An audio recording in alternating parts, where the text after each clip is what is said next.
at one time was the most important thing, but now it's not, because placement, just like streaming and stuff, isn't paying as much as it used to, and there's a lot of issues with all of these things. And our guests will be talking about that as they go too. So that's another thing that's exciting. And in fact, I think I just got our August guest, Sid Alston. Sid's another guy that's very interesting because he used to be like the main marketing guy for disc makers, and now he's doing a lot of other stuff. Again, promoting different artists, and he'll be talking a whole lot about how the industry has changed. So I'm excited about the things that are coming up. And I just met Andy recently. Andy's an amazing artist himself. If you go to Kulak's Woodshed on Facebook, you're going to be able to see what he did with his dad. They just had an incredible evening there. And I believe it's still posted on the Kulak's Woodshed Facebook page, so you can check that out. Yeah, he's become one of my favorite artists. Thanks, Andy. I mean, you really rock. And found out that he works with a company that does amazing stuff, Sixth Man. And so, Andy, why don't you go ahead and take it from here and tell us about what Sixth Man is all about, and what you do, and then maybe how you can help artists along the way. Yeah, sure thing. This is very cool. So thanks for letting me hang with y'all.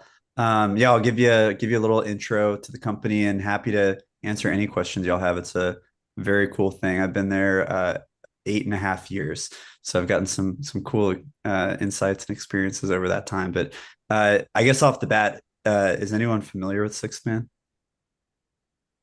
Cool. I'll start from the beginning. So we started out as a music festival company that promotes festivals on cruise ships. And it's since expanded beyond music, where there's music, comedy, sports. There's a wrestling ring, and a bunch of wrestlers come on. And we have the Savannah Bananas coming on this fall with us, a baseball team. And again, like we did the Walking Dead cruise where the cast came on and did Q&As and meet and greets. So it's been really cool to see it expand beyond just music. But basically, the ethos of the company is we want to take like-minded communities on vacation together with their favorite celebrities, whether that's music, actors, artists, anything like that. The company started in 2001. So similarly to what you've been doing here, Jimmy, it's crazy to think about how it's going on 20 something years, which is awesome. It was founded by a guy named Andy who managed a band called Sister Hazel. If anyone remembers Sister Hazel, they had a big song called All For You and a bunch of other really great tunes. And he was managing them, and they had this awesome community and fan base in Gainesville, Florida, that was supporting them and calling the radio stations, trying to get them played. And sure enough, they got a number one song with this. And all these fans start hitting them up on the chats and everything on whatever the medium was at the time in 2001, saying, "Hey, we just helped you get a number one single. We want to celebrate with you." And so they're racking their brains. What can we possibly do to show them how special they are and really thank them? And their manager was on a flight, and he just struck up conversation with the woman next to him who happened to be a travel agent. And she said, it'd be fun. You should take everyone on a cruise. So the Rock Boat and our company was born from that. So Sister Hazel and their manager took a small group of fans on a cruise, and it was just one of those light bulb moments of how cool is this to actually, like Jimmy, you were talking about how important a smile and a handshake is. Like, it wasn't just an actor, an artist on stage, and the fans in the crowd. They were on vacation together and they were hanging out, and it wasn't just a picture at a meet and greet. It was like true bonding and connection, which was just the best for the artist and the guests. So it kind of grew from there, and again slowly expanded over time, mostly through music, until probably about 7 or 8 years ago when we expanded beyond that. And it's just been awesome to see. It's a great lesson that it's all about community. It's all about the fans. It At the end of the day, it doesn't matter what genre I prefer. They're all so much fun. Going on, I've done a cruise where we had Paul Stanley and Gene Simmons and Kiss was on board, and all of their biggest fans were on the ship. 2,500 of them, full face paint, full outfits. What, like, there's 2,000 Paul Stanleys walking around. It was so great and wild. And they're all hanging out, and then they get off the ship on a Sunday, and the second the last person steps off that cruise, the first person of the Outlaw Country cruise steps on. So for me, I blink my eyes and it goes from 2,000 Kiss members to 2,000 beards down to the knees and big cowboy hats, and Steve Earle and Lucinda Williams, and like rockabilly songwriters, Rosie Flores, who's an LA native. I know she's good friends with John Palmer, who um, goes to Kulak's a good bit. So it's been very, very cool to see. So that's kind of the overview of what the company is. And happy to give any insights. Does anyone have, just based on that, any questions, any things you're curious about from the standpoint of putting on festivals or uh, bringing community together? How long are the cruises, and how many groups perform usually? Yeah, that's a great question. The answer to both is it varies. So the shortest cruise is 3 days. So a lot of times we'll do a cruise. The Beach Boys did a cruise, and that one I think had 8 artists on it, and it was branded as the Beach Boys cruise. It's the Beach Boys, the Monkees, the Temptations, and then a couple cover bands on the ship. And that was from like a Friday, get on Friday, get off Monday. So there's that type of model. I guess I can say there's 3 types of events that we do. There's one that's called a host model, meaning that it's all about that artist. It's the Kiss cruise, the Bon Jovi cruise, the Kesha did a cruise, the 311 did a cruise, like any whatever artist it is, the Chris Jericho wrestling cruise. And we are there to help bring their vision to life. So it's a really great thing where we'll work directly with them and their management team and their agents to make sure we're curating what they're passionate about and bringing that vision to life. And they'll tell us which artists they want to come on, and we'll help facilitate it all. And then we have something called that's a host model. Then we have something called a partner model. So that country one I told you about, there's not a singular artist who's like the host that curates the whole thing. We do it in partnership with SiriusXM Outlaw Country, the radio, so the XM station. And so we work with that team, and they help to build out the vision, and they're the experts in that craft. Or there's a really great company we work with who are experts in the Broadway space. So we'll work with them to do the Broadway cruise. And then there's one that's just called the festival model, which is as if we're building it from the ground up and we make all the decisions, and it's kind of our like creative like we have total creative freedom to do what we want with that. So they'll be at the shortest 3 days, at the most 7 days. One of our festivals that's probably up in the vein of everyone here, since we're songwriters, is called Kayamo. So it's a singer-songwriter cruise. John Prine was a very frequent performer on that one. Brandy Carlisle's been on it a bunch of times. John Hyatt has come on a bunch. Really, really, really cool thing. That one will have about 30 to 40 artists on it. Because again, it's the festival model. It's all about the more bands, the better. And it's really 7 days of nonstop music from 10 a.m. to about 1 a.m. And it's 7 different stages people bop around to. And then again, there's the host model. So if it's the Kiss cruise, people are going on that cruise to see Kiss. So we don't really need 30 bands to come on that one. We'll have Kiss as our featured performer, and they'll play 3 times. And then we'll have maybe 7, 8, 9, 10 other artists on the bill with them. So are the bands always names, or are there any kind of like breakthrough kind of musicians? Yeah.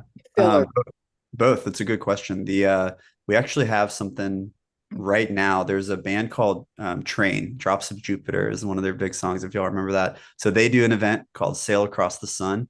And every year what they do, which is really cool, is they have this competition called the Soundcheck competition. And it's open right now.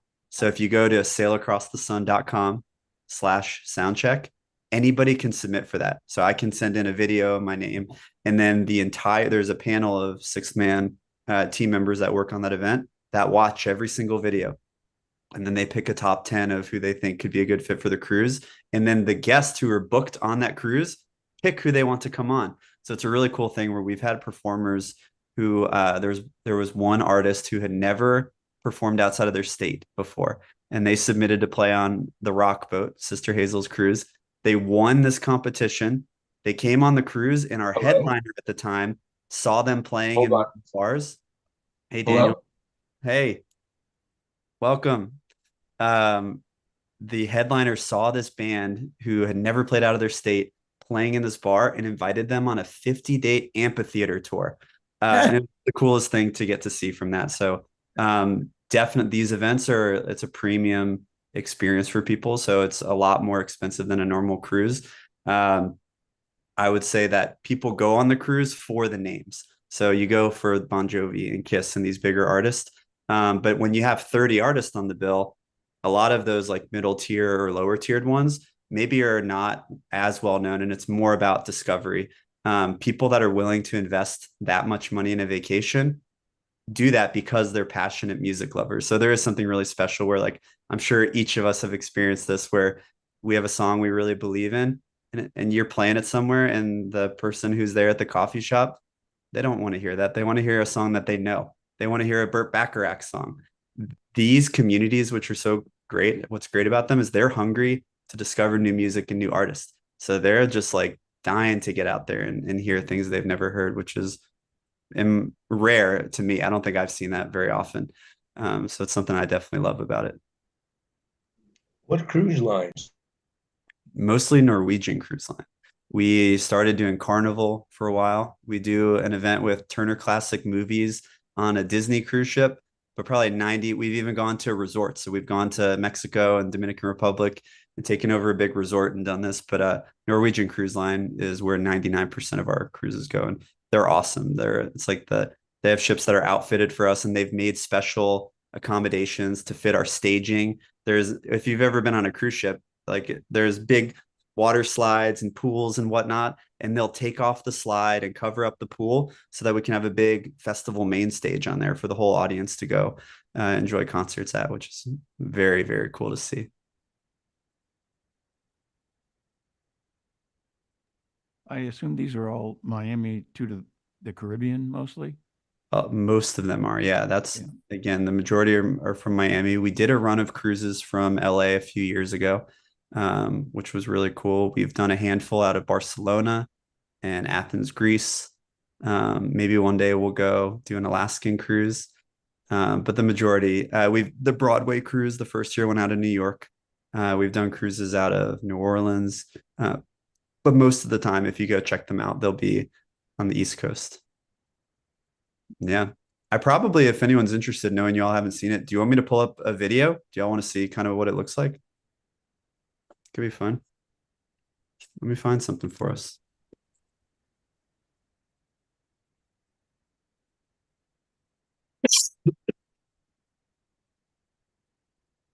I think you got to let him share a screen there, Steve.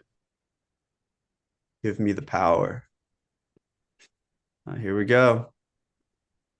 Y'all could see that. So here's the website if y'all want to check it out, sixthman.net.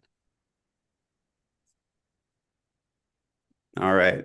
Let me know, Jimmy, give me a wave if you cannot hear it when I start playing. Otherwise, I'll just let it play through.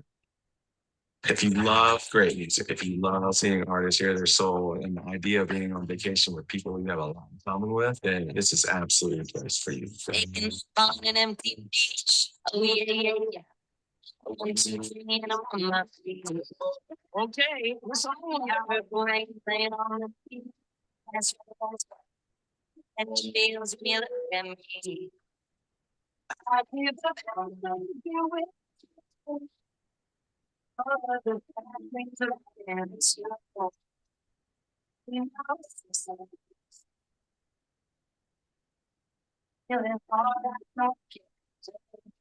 It's the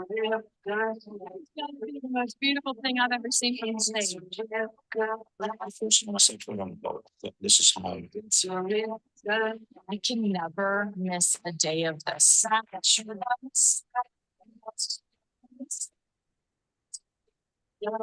It's really been a great connection for the fans and the band. So our thing is always going to be, let's tear down the wall between artists and fans.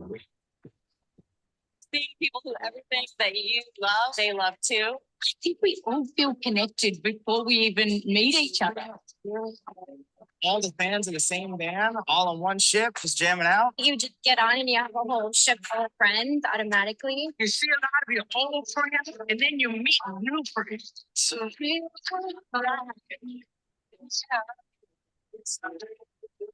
One thing that I've seen over the years is there's so much love. It's like family. So much for the heart. There's a sense of community that I think we all really need, and I love being a part of it. It's family, unity, music. It's life itself. It's just beautiful coming together. People from all over the globe, the commonality of celebrating music. Regular humans doing life together while we all share music. It's really such a wonderful, genuine, authentic vibe. You guys are an incredible audience, and to be on the boat with heroes of ours, it's just amazing. It's so real. It's so real.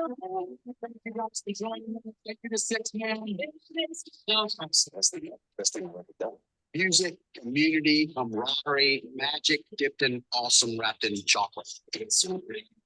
Sixth man, live, laugh.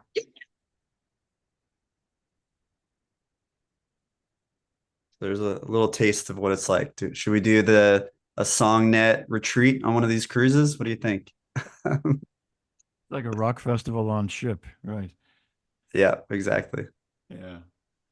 So yeah, it's a special thing. It's kind of feels like I get to be a camp counselor for grown-ups is how I sometimes describe my job. It's the best. That I believe, yeah. Can I Yeah. ask a question? And can we just Sure. kind of, yeah, Andy, how does it skew? It looks pretty young in terms of age. Yeah, it depends on what event it is. So I would say our like general demographic is 35 to 65.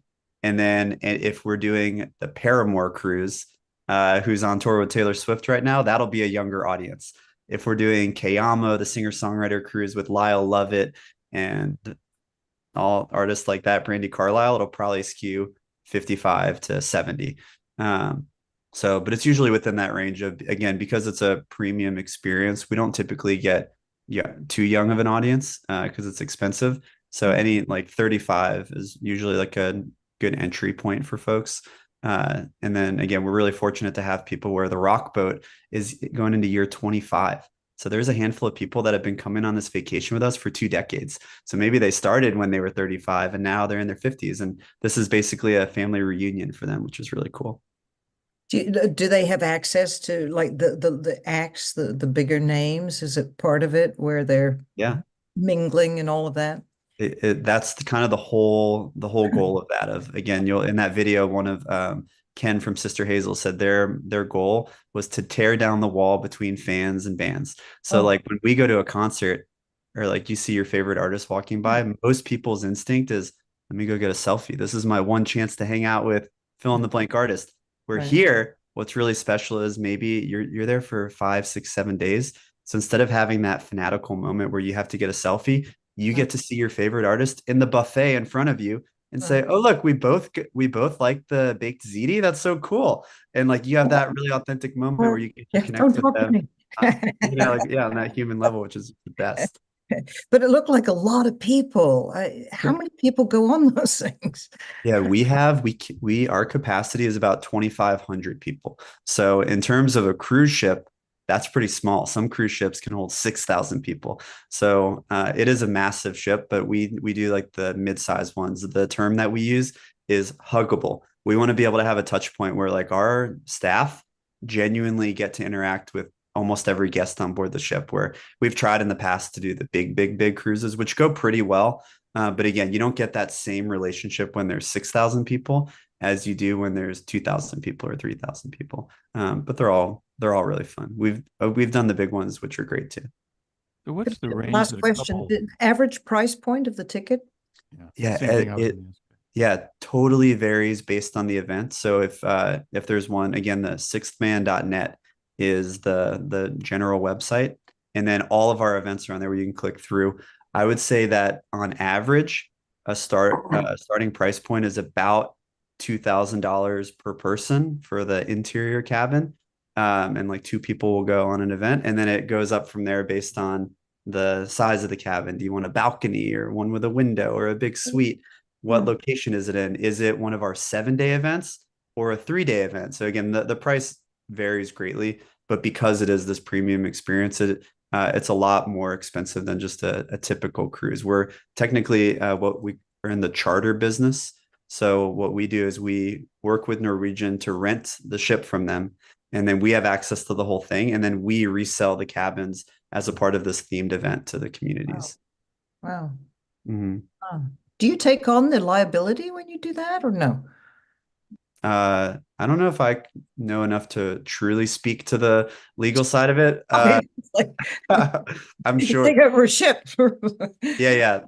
It's, I mean, it's a massive, we have 100 full-time employees. We bring on about 200 more people for safety and production and operations and all that. I'm sure that there's so many layers of contractual obligations between the ship and the company. I just not something that I personally know enough about to speak to. Thanks. Thank you. Yeah. Yeah. Let's ask. Yeah. Is that a Norwegian captain then? You mean nationality wise? No. I mean, for Norwegian lines, let's say, would that be a Norwegian? I would assume they Oh, would want to have their yeah. own So captain. yeah. So the way that a charter works is all of the operations is run by the company. So we rent the ship, and it's like they would never let us behind the steering wheel. That would be wild if we got to do something like that. It would be fun maybe for a second, but so yeah, their entire hotel operations are there. So the housekeeping and the concierge and the chefs and the maintenance crew, it runs just like a normal event. But then we just work with them to help with the programming and oversee what that experience is like. And again, they're amazing, these people that come on. So that's definitely a big difference between a festival promoter like us, where we come into this infrastructure that is all set, and they are like the best at what they do, and they help run it, versus us going into a field and building something from the ground up and finding vendors and building toilets and whatnot. So there's a lot of positive experience on our end from an organizational standpoint. And then on the guest experience side, you get to, I don't know if any of you back in the day went to Coachella or Bonnaroo, which are amazing, but you'd be sleeping in a tent out in the field, or you travel back and forth to your hotel. Here, there's unlimited access to food, and you have your bedroom about 100 steps away from the stage where you can go chill out and go to sleep whenever you're ready, which is a pretty nice experience for me at my life stage that I'm in right now. Wow. So you've got rock music going until 1 a.m. in the morning. Sometimes, yeah. And you're in bed. Yes. I am in bed usually around 11 o'clock or 12 o'clock. Some people go to sleep when they leave the cruise 5 days later, and they just want to party all the time. And they're in the casino hanging out. They're watching stay up and watch the sunrise, which I haven't experienced, but I hear is pretty magical. All kinds of fun stuff. Yep. And usually for us, each artist will perform 3 times. So again, because they're on the ship and they're vacationing with us. You don't have that like FOMO of I have to stay up till 1 o'clock to see my favorite artist. They're going to play again the next day, or they'll play in 2 days from then, and they'll do an acoustic set and a full band set and all kinds of fun activities. So we did one time. My team is the artist relations team. So we'll be the main point of contact with all the performers who come on the ship to help them understand what they're about to get into so they can have as positive of an experience as possible. And we'll often try to find what is most exciting to them, because what resonates with the artist is what's going to resonate with the fan. Like, again, from a songwriter performer standpoint, how many of you have either experienced or heard stories about people who said, I tried to be this person. I tried to put on this persona because I thought that's what the fans wanted, and they didn't want that. And then once I became myself authentically, that's what people gravitated towards. So we'll do all these phone calls with them and try to see what they're excited about. And one time we did a call with this big pop star, and we were talking about songwriter rounds and behind the scenes things. And we said, well, what do you want to do? And she goes, I like sand art. Can we do a sand art making class? Nothing to do with music. And we were like, really? Is that what would be exciting? She's like, yeah. She's like, yeah, I've always wanted to do that. So we said, okay. So we did a sand art making class, and the guests still talk about that as their favorite thing because she was excited about it, or Paul Stanley really likes cooking and does a pizza making demo on the ship back when we did the Kiss cruise. And so he would show everyone how he makes his favorite pizzas. And then that day in the buffet would be Paul's pizza, and everyone would try Paul Stanley's pizza. Yeah. Different touch points. Yeah. Who are some of y'all's favorite all-time artists who you would want to go vacation with? I like David Wilcox. I love David Wilcox. He is so talented. Um, Jimmy, a lot of the funky tunings that I do at Kulaks are largely inspired by David Wilcox. And Joseph, he actually did for a long time, not on a cruise, but he did a retreat where he'd bring his fans on vacation to like learn about music. But again, at the end of the day, it's kind of all about community, you know, like it's cool to hang with him. It's cool to learn his tunings. It's cool to hear advice. But like the thing that is special is that you meet your like-minded friends who have a shared passion. I went to it with my dad years and years ago. It was great. I think he Yeah. was a pastor too, right? David Wilcox, I'm not sure about that. Yeah, I think he is or was or something, but yeah, I've been following him quite a bit. Yeah, he's a Yeah. great storyteller. Love his music. Nice. So Yeah, you Wilcox would you pair, for example, David Wilcox, would you pair other acts that would be, because you want like-minded people, so you're going to put people together with him that are going to attract the similar kind of audience, right? Yeah, most definitely. And some well, and again, it depends on the event. So if it's the Kiss Cruise, we're probably gonna have some 80s, 70s, 80s rock and roll bands, you know, and we'll have people in that vein. If it's a singer-songwriter cruise, it'll be people similar to David Wilcox and whatnot. But sometimes some communities like diversity and they'll have a reggae band and a rock band and then a DJ and then a hip hop artist because they're just there to go vacation. The band 311 is pretty good about that, where they'll bring on a super diverse, musically diverse lineup, which is a lot of fun for people. We'll have if anyone's ever done the silent disco, the people that like to stay up late, they'll go in and we'll have guest DJs come in and people put on their headphones and quietly party all night, which is great. So they'll wake up the captain, the Norwegian captain. Fun. Yeah. That's a lot of fun. Those are hilarious because you see these people like just rocking out, but there's no. I know, right? It's amazing. If anyone has not done it before, do it. They're so fun. And like we all, or at least I tell myself, like, I don't like to dance. I'm not that kind of person. You put on those headphones and it's like you're in your comfort zone. And like you can take the most just like introverted person and they will have the time of their life doing silent disco. Yeah. So fun. That's great. Yeah. So we do have a lot of stuff to listen to. And now that you've kind of explained that there is a place for some of us that are indie artists, where we don't have to be the name brand thing in order to make that happen, depending on who's curating the show. Is that right? Yeah, it's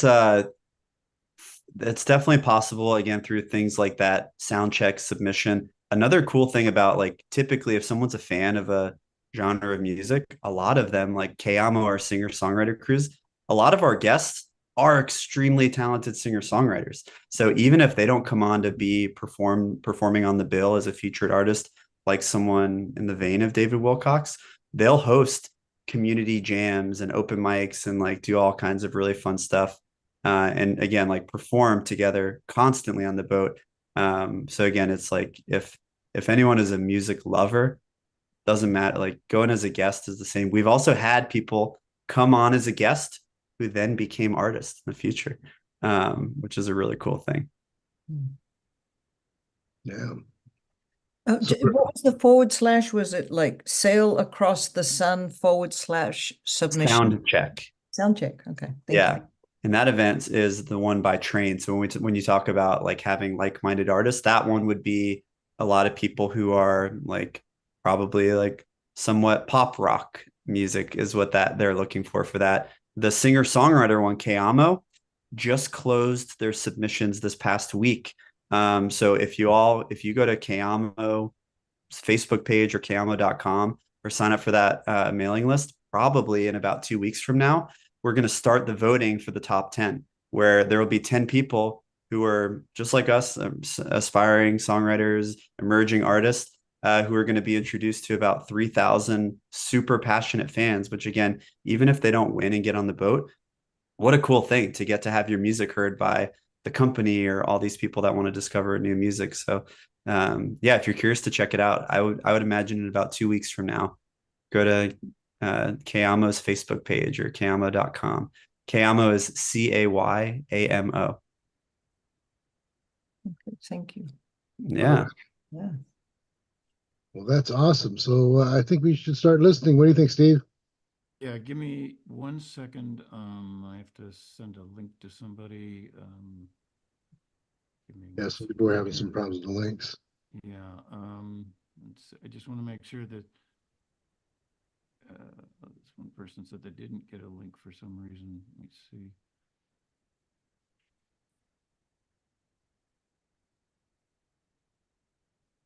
Okay, done.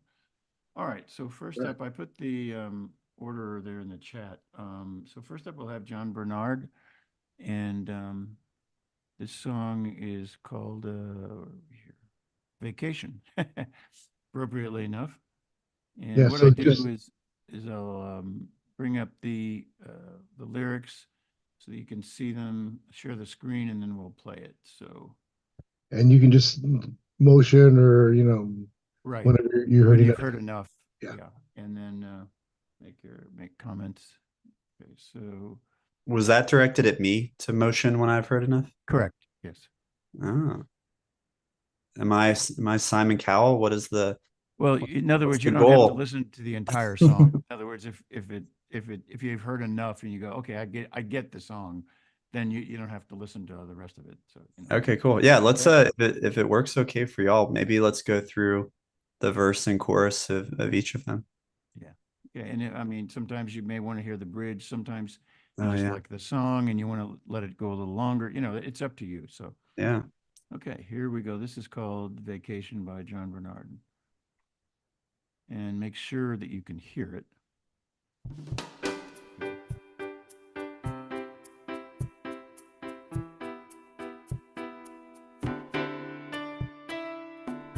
Day to day, I work for my pay. So little time to get away. Now the time has come for me to put my troubled mind at ease. Going on vacation. Going on vacation. Going on vacation. Going on vacation. Yes, I am. Early hours, bed before night. Traffic jams, 8-hour grind. All this hustle I'm leaving behind. Going where the sun always shines. Going on vacation. Awesome. Going on vacation. Yes, I am. Going on vacation. Vacation. Going on vacation.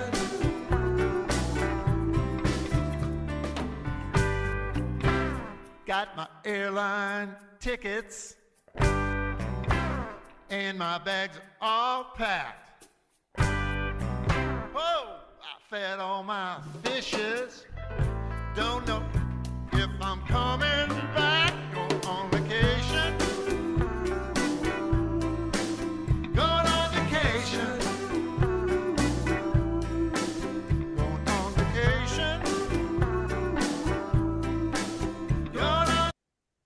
That was so cool. John, tell us about it. It's a song about vacation. Yeah, I love that. Isn't it? It's just crazy to me how like even if we didn't hear the title of the song before, the second that music kicks in, just the instrumentation you chose and that syncopated rhythm, like immediately I'm on the beach. I feel like it's just so great to be transported by music like that. Yeah. I love it. What I want to be as helpful as possible. What type of feedback would you like to hear? That you're going, man, I want to license this song and I'll give you $500,000. Other than that, it's Yeah. whatever you say. Nice. I do want to license it and give you $500,000. Thank you. That's what I wanted to hear. I don't have the job to do that or the money to do that, but That is great though. Is that part of your goal, writing to do like sync licensing when possible? Sure, of course, yeah. Right. Very cool. Yeah. But I thanks love for listening. No, I appreciate it. Yeah. You nailed the escapism vibe. That's the Right? whole idea. Yeah. Oh yeah. Is that a song the two of you play live together? I used to quite a bit with the band I recorded it with. We had a Yeah. gig down at Encinitas. Oh, nice. Rack used to come in and watch us play, by the way, Steve, when he was alive. I mean, Jim, back in Really? yeah. Oh, that's so Hey, cool. Thank you for sharing that. I loved it. thanks. I'm glad you enjoyed it. Okay, next we have Marilee Weaver, and this song is called Longitude. Let's see, so share my screen. You see the lyrics and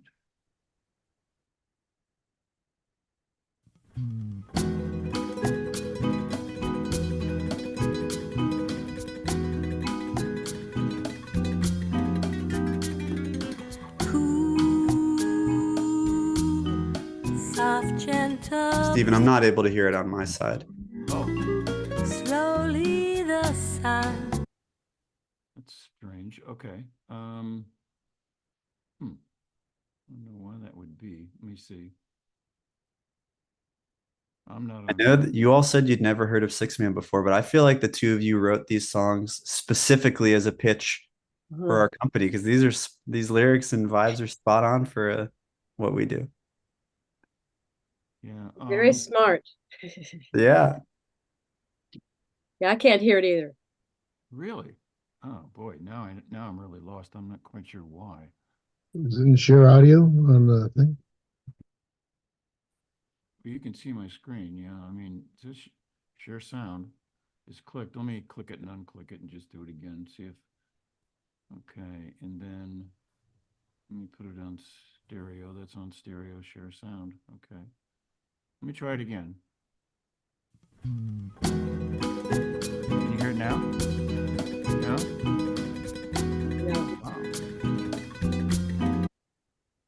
Look, Okay, let me do it over again. Let me stop the share. unless Marilee, is this what you're going for? It's a very zen, meditative, quiet song. Yeah. Mysterious. I mean, can you hear anything? Or is We it can just hear you. low? We can hear you. It just oh, that's It's not the music. okay.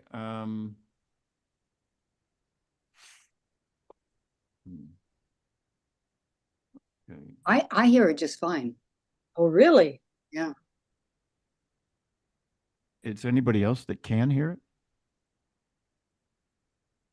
Wow. Okay. Nothing. Okay. Let's see here. I've got something weird happening with Zoom here. Jimmy, I'm going to make you host, and then I'm going to sign back in. Let me see here if I can do that. I can. Let's see. Hey, also, maybe as we go, I really loved how Cameron chimed in there, just saying that loved the catchy vibe and enjoyed it. Maybe if y'all have any thoughts or notes, throw it in the chat during the song. That'd be cool for the songwriter to be able to hear that too.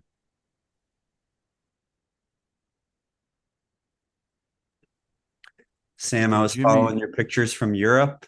That looked like an awesome time.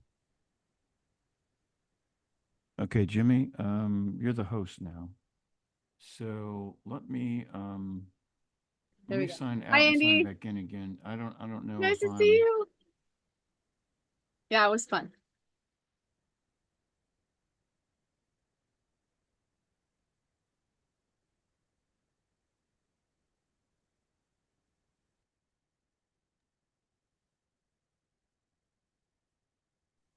While they're working that out, Andy, can I ask another question?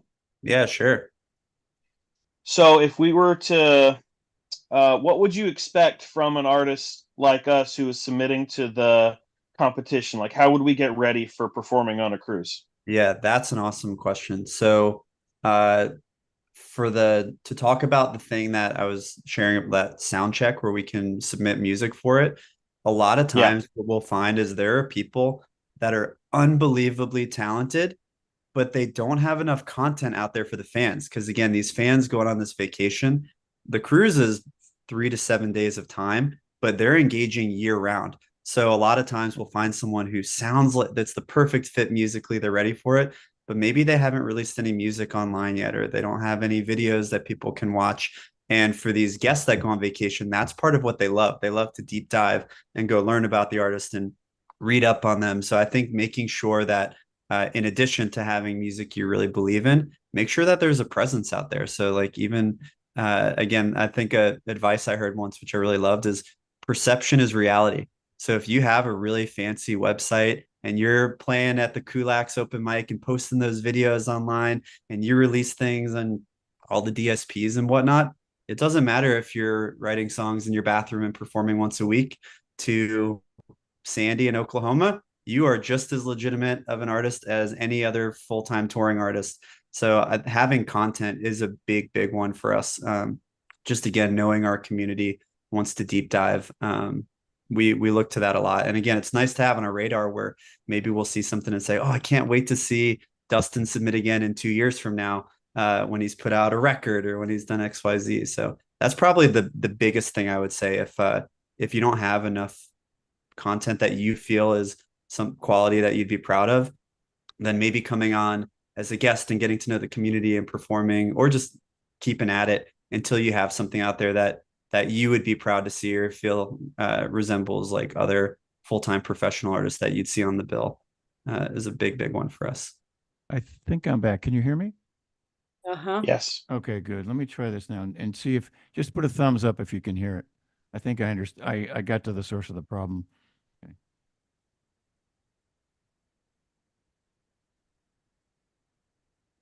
No? Nothing here. No. Nope. Wow. But now we get to see the album artwork, which I like. Wow. In the world. Yeah. Maybe just go to Okay. another song and No, you know what it is I had to, okay, yeah, I had to click that again. So let me start over. Let me try it now. And again, give me a thumbs up if you can hear. Yes. Okay, good.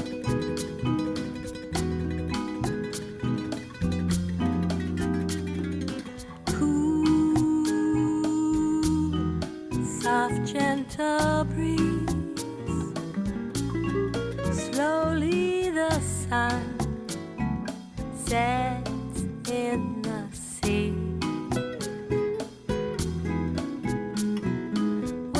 Waves washing the sand. They wash away all my plans. Run away, step out of time. It becomes clear nobody's here.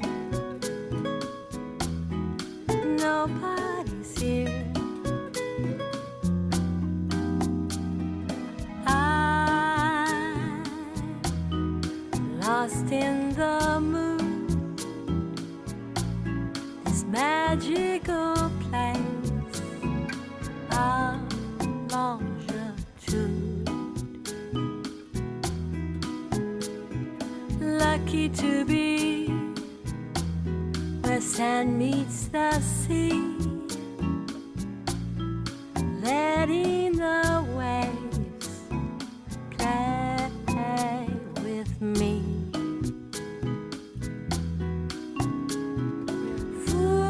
Footprints then disappear,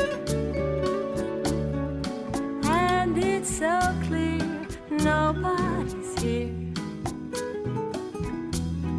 Nobody's here.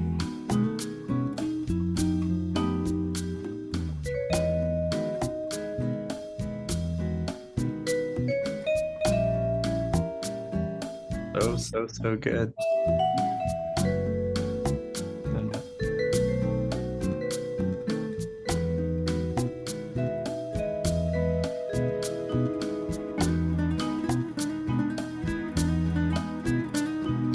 Udah sana gelme.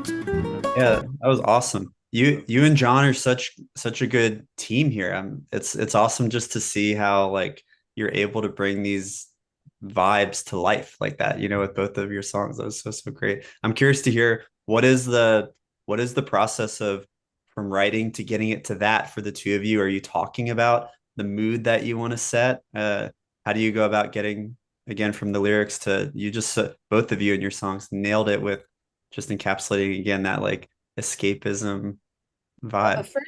a good friend of ours had his own studio, and Yeah. so we just went over there. A friend didn't charge anything, and just laid it out, and we seem to say think the same way on different on the songs Yeah. somehow. I loved it.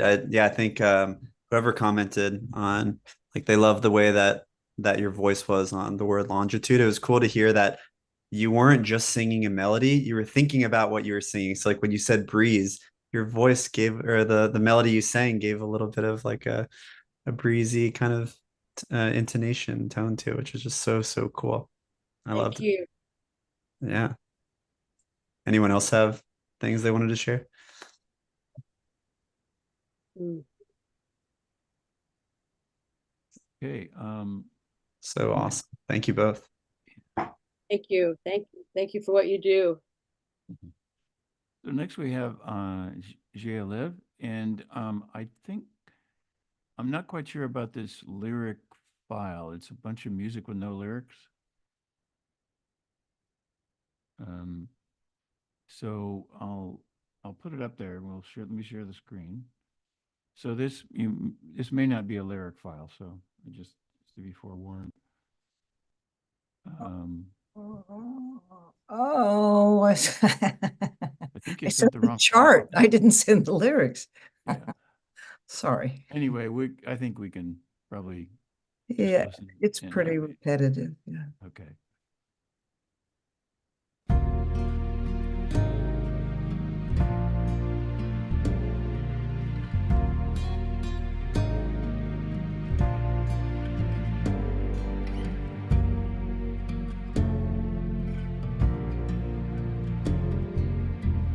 What an incredible night.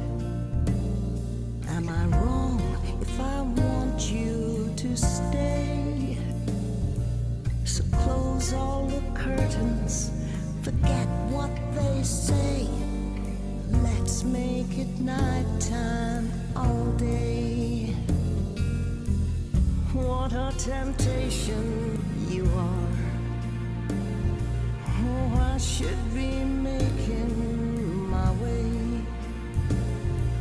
But turn back the clock, 'cause I still wanna play. Let's make it nighttime all day. Don't let life fade our star. Let's just stay where we are. 'Cause tonight is still far from over.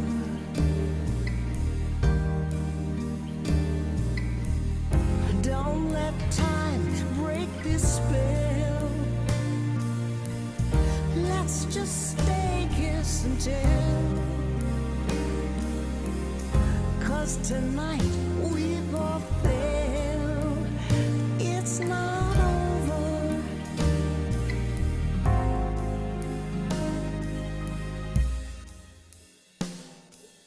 Let's sip a glass of champagne while others drink cafe au lait.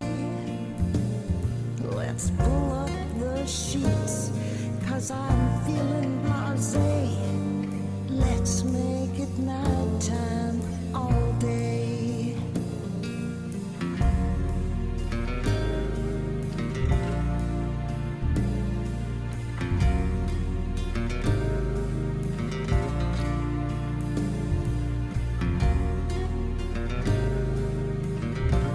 Song is awesome. I love this, Gia. Tell us about it.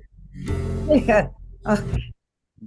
it was it's incorrectly identified, this song. It's going to be my next single, but Oh, actually was not a co-writer on it. I should have changed a couple of sentences. This was song by my producer Paul Statham from the UK. He works with Dido and Gary Kemp of Spandau Ballet, and he brought it to me because I was doing this Nora Jones kind of thing. mhm. And he said, put your vocal on it and see what we get. And it was like, well, that's kind of sexy. Yeah. And so I thought, oh, I don't know. But anyway, I did it and I thought, well, I'll just sort of see where it sort of sits. Yeah, that's so cool. I maybe 'cause since this is a group of songwriters, this could be interesting. I'm curious to hear what were you said there's some lines that you wish you had changed, written differently. What's an example of one of the lines as it is now? And maybe what do you not like about it? No, here's the thing. He thought it was a little dramatic, but I actually like the drama in it. And for example, let's sip a glass of champagne while others cafe au lait. It's like, I can't improve on that. That's a cool line. And I went through it and it's like, I want some of the publishing on this, Paul, but I kind of like it the way it is, and now the only reason I would change something is to get my name on the publishing. Yeah. No, Yeah. there's a lot of really great lines in there. Just even the let's make it nighttime all day is just Right. like me. Like I was in a hotel in Paris, trying to close the big velvet curtains and Right. keep hanging out. So I'll be eager to see if you ever make a music video for that. What Well, theme I'm you put trying to on. think what to do with this one because it is my next song and I Yeah, don't know what to do with it, yeah, I love it. going through that process. Yeah, I think I really appreciate that what you just said. They were like one of my favorite things as a contributor creatively is that notion of less is more. Like you don't want to make a change or suggestion Yeah. just for the sake of doing it. Right. Like It felt authentic. It did. It Yeah. felt, that wasn't the right thing to do. I'll just put my voice on it and be gracious, Sure. So yeah, maybe your best creative contribution is saying, I don't want to make any changes to this. Like that's more powerful than change for the sake of change. Yeah, maybe so. Thank Yeah. you. Oh, that was awesome. Thanks for sharing that. When does your single come out? Well, probably it's going to be at this point July because I've got to think through the music video. It shouldn't take me long. I just got to get the concept, Yeah. Yeah, so it's not cliche. Anyway, so Yeah. July-ish. Yeah. Cool. I'll be excited to hear it out. Yeah, appreciate that. Okay, next, Jimmy mentioned to me, Joe and Caroline are on the East Coast, which is way later than we are. So I'm going to put them next, and this is just a slight change in the sequence here. And then we'll go back to the sequence as it was. So we're going to play Joe and Caroline Isaacs. And this is called. It's actually just Joe Isaacs. Joe. Okay. I share an email with my wife. We're old school, sort of that way, but Okay. it's just me. All right. Okay. And this is Don't Afford, let's see, it's abbreviated. Don't Afford the Dance, something like that. Don't forget to dance. Yeah. Don't forget to dance. Okay, there we go. All right. So share my screen.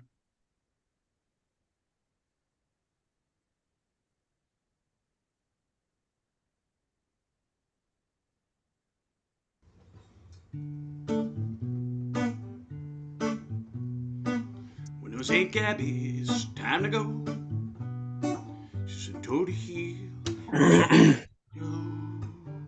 Oh no, don't you cry for me.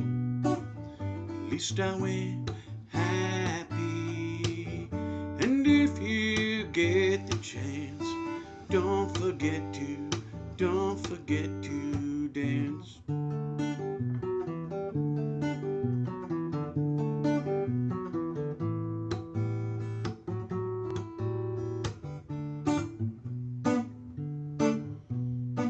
Now Uncle Leo played guitar. Man, there never was a star, but your cat never lost a smile. Oh yeah, he sure had style. And each if you get the chance, you best to get them, you best to get them to dance.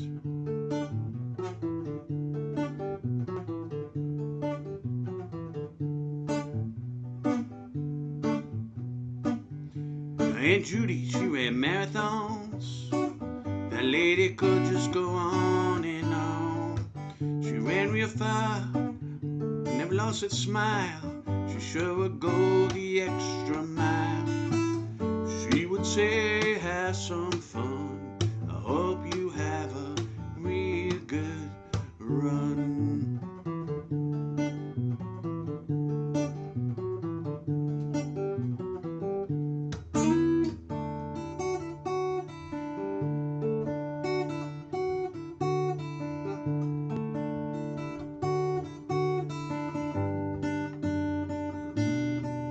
Joseph, I love this.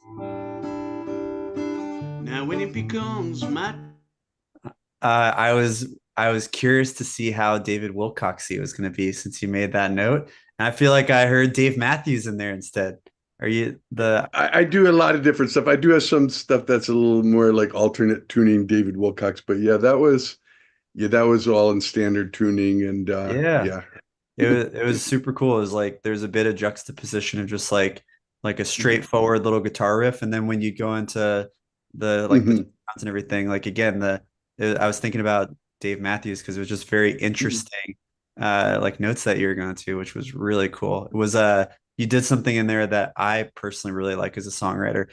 What you were singing for a few of those songs was not at all what you wrote down in the line, which I love. Like as a songwriter, that's kind of the whole purpose of like you start with something and then you just loop it and you start singing and playing, and sure enough, like the right things, so that was just cool to likely see progression of which one is the more evolved version, what you recorded or what was written?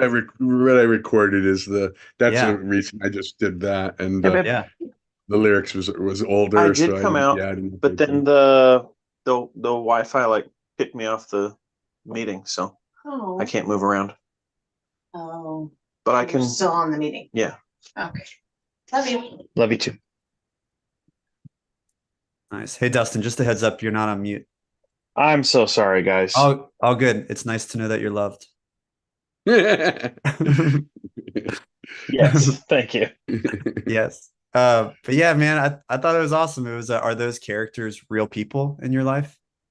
No, I mean actually it's kind of funny because my it was really sort of more inspired my grandmother, who's not even mentioned in the song, but like I just kind of imagine some fictional. I kind of like, I don't know, like wherever, I don't know where my mind goes, like it just kind of makes up stuff, so fiction writing, so those characters are all invented, but yeah. I love that. I'm curious to hear from anyone that wants to unmute. Like, when y'all are writing, do you typically transcribe the truth in your life, or do you write inspired by things? Fact or fiction? What is your go-to when you're songwriting? I think I'm with you, Joseph, of like I'll kind of make up stories, but then when I listen to them, they're definitely inspired by real life things. There has to be a core of truth to it, I think, but yeah. I think mine are a mix. They're usually based on some real experience, but then they're just modified. Yeah. More perfect, so to speak. Yeah. The emotions are real, but the story doesn't always have to be 100% real. Ooh, I like that. I love that. Way to put it. I do two different types. So I do one like quasi abstract, what kind of oddball, and then one like real heartfelt, what I'm feeling, that kind of thing. Yeah. Does anybody here perform under a moniker that's not their name? Yeah, they've got a stage name. Yeah, I do a stage name. So I heard this interview one time that I thought was really interesting. I don't know how true it is, but basically what they said is they always wanted to have a stage name because their observation is when a band is playing like the Beatles or the Rolling Stones, the audience puts themselves in the story. So they think about whatever that song is and they think about their relatives or their loved ones or themselves. And you kind of take away the face of the lead singer. When an artist is going under Andy Kahn or their own name, people tend to think of the singer as the protagonist in the story. So again, I don't know if there's any truth to it, but I thought that was interesting. So one of my personal goals is to find a stage name to see when I share music, will people put themselves in the story, or will they think of me as the person? Like, so it's instead of your aunt, I'm thinking about my aunt in there. That's Can I say interesting. something to that, Andy? Yeah, because there are people that know me that come to see me sing, and they know me by my legal name, but I use my stage name. And when they hear my songs, they know it's my story. They know that. Yeah. And I don't think it necessarily affects their response to it, but yeah, for sure. I don't know if there's any validity to it. I just thought it was kind of interesting to think about. But I think from the standpoint of having a stage name, there's almost a separation from self to be able to promote, because there's uncomfortableness about, promoting yourself. But if you give yourself a name, you're almost at arm's length in a way. So, I find that I separate the two identities in a way. Yeah, I like that. Very cool. Okay, I love that. go Can I on. say one thing too? Yeah. Oh, I was thinking about that a lot actually too, Andy, because like I think of like Stevie Wonder to me would be a great example of like it's just him, but you feel like if he's talking to you, you feel like he's talking to you, and if you feel like he's talking about himself, you feel like it's you talking about yourself, right? But I've been curious lately because I feel like in the era of social media, everything has been so self-exposing, right? Or it's been this like self-narrative. So I've been similarly longing for a little bit more of that kind of separation and artists creating songs that are for the audience and less about themselves, right? Because I think it's maybe how you present it, like, is this self-exposure or is this a gift for you? You know what I mean? Yeah, no, I totally relate to that. Yeah, I would say that's like the the classic way of writing songs where you'll hear a song that's maybe old school, the Beatles or whatever, and you relate to it as your story. And that's part of what I think inspires the artist, because it's a way for the artist to feel I am not alone, even if it's based on a very personal experience. But more and more I see this kind of confessional song, where it is where it's almost therapeutic. We're supposed to feel something for the artist. And just one quick example, there was a show called King of the Hill, an animated show that used to be, and there's one scene where like the main character, I forget his name, walks in a bar, and he's going through a rough time. He's a country singer, and she sings a song, and it has like his address, his lover's name. It's all about him. It's an amazing connection, So that's like one example of how it can Yeah, be. that might be a little going too a little too far. Exactly. I think Guy Clark said leave out the incriminating details and kind of let people fill in. So I guess there's different philosophies about that. Yeah. No, man. But yeah, no, I love that. Just Joseph, for your song, of like listening to that. I wasn't even thinking about it, or is this your aunt and uncle or anything. It was just like nice to be involved in the story, which was really cool. And I'm always a sucker for like the songs that are giving advice to the next generation or a loved one, or again, like even like with the title, I was thinking about I Hope You Dance, the Leanne Womack song, and like just so nice to always just be able to hear people giving off, like good wishes to others and whatnot. So that was great, man. Thank you for sharing that. Thank you so much. Thank you, guys. Appreciate it. Okay, now next up we have Denise. Is it Demon, or how do you pronounce your last name, Denise? Demon. Demon. Okay. Demon. This is called Always You. Share my screen.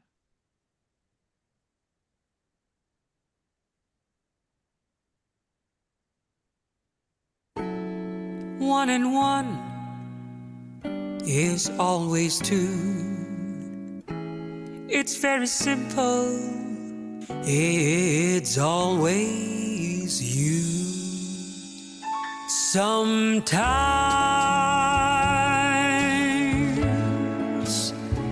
my eyes may wander,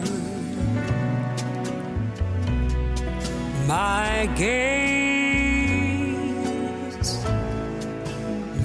stray and linger longer, but always what I really want to see is your loving eyes looking back at me. It's nothing new, it's what we do. It's always you. Someone may smile and flatter me, kind words, talk and sincerity, but always I feel you very near where I am. Soon you'll be standing here. It's nothing new, it's what we do. It's always you. We step as one as we climb the ladder. Yesterday and today and forever after, we're always me, and we're always you, eternally. That's what we do.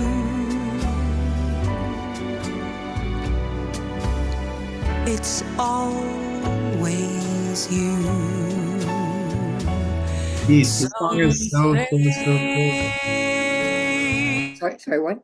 I was saying it's so good. You did a few things in there that I'm a huge sucker for. I'm curious if how much of that was like a conscious decision. I want to pick your brain on your style. Steven, can you share the lyrics again? Sure. First of all, I was curious because you told us at the beginning that you're a songwriter, but you don't perform and you're trying to pitch other people. So I was going to be curious if you also wrote music or if you were just writing words and having people put it to music. But I saw it said lyrics and music by Denise. That's correct. And just, I don't want to get any subterfuge. If you look down at the who's here today, it says Leah Mehta.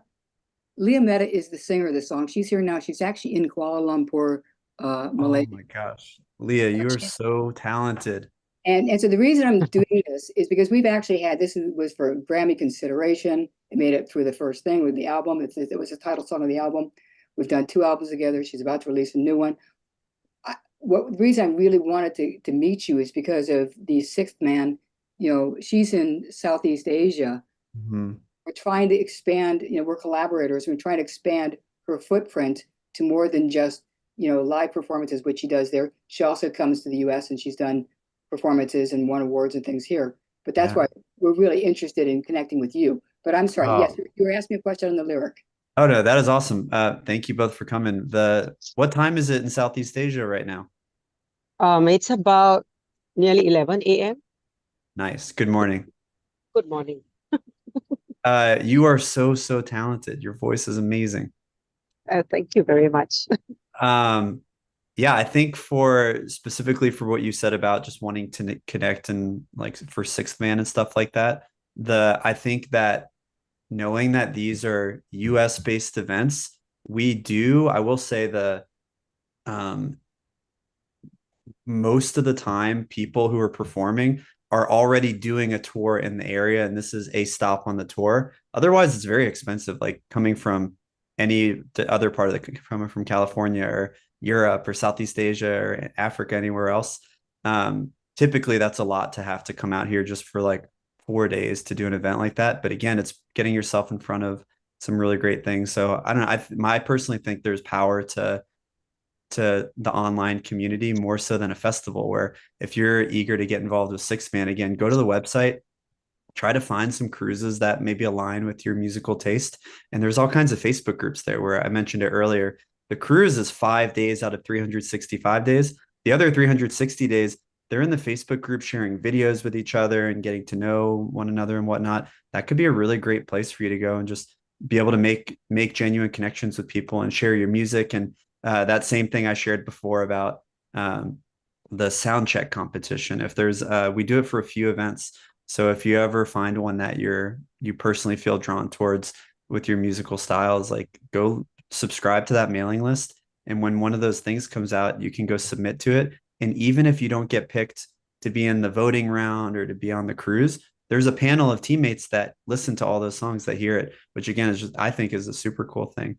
So yeah, go to the website and check it out. And you have my name. Definitely reach out to me, connect on Facebook or whatever. It would be great to be in touch. So you were asking something about the lyric. Oh yeah. So you did something that I thought was really cool. Like a lot of times I think a songwriter mostly thinks about the rhyme scheme at the end of the line. And what you did here that was really cool is whether it's in the rhymes or just the choices and words and trying to match up consonants. You said, my eyes may wander, my gaze may strain, linger longer. And then you're saying, like, again, there's a few things, your loving eyes looking back.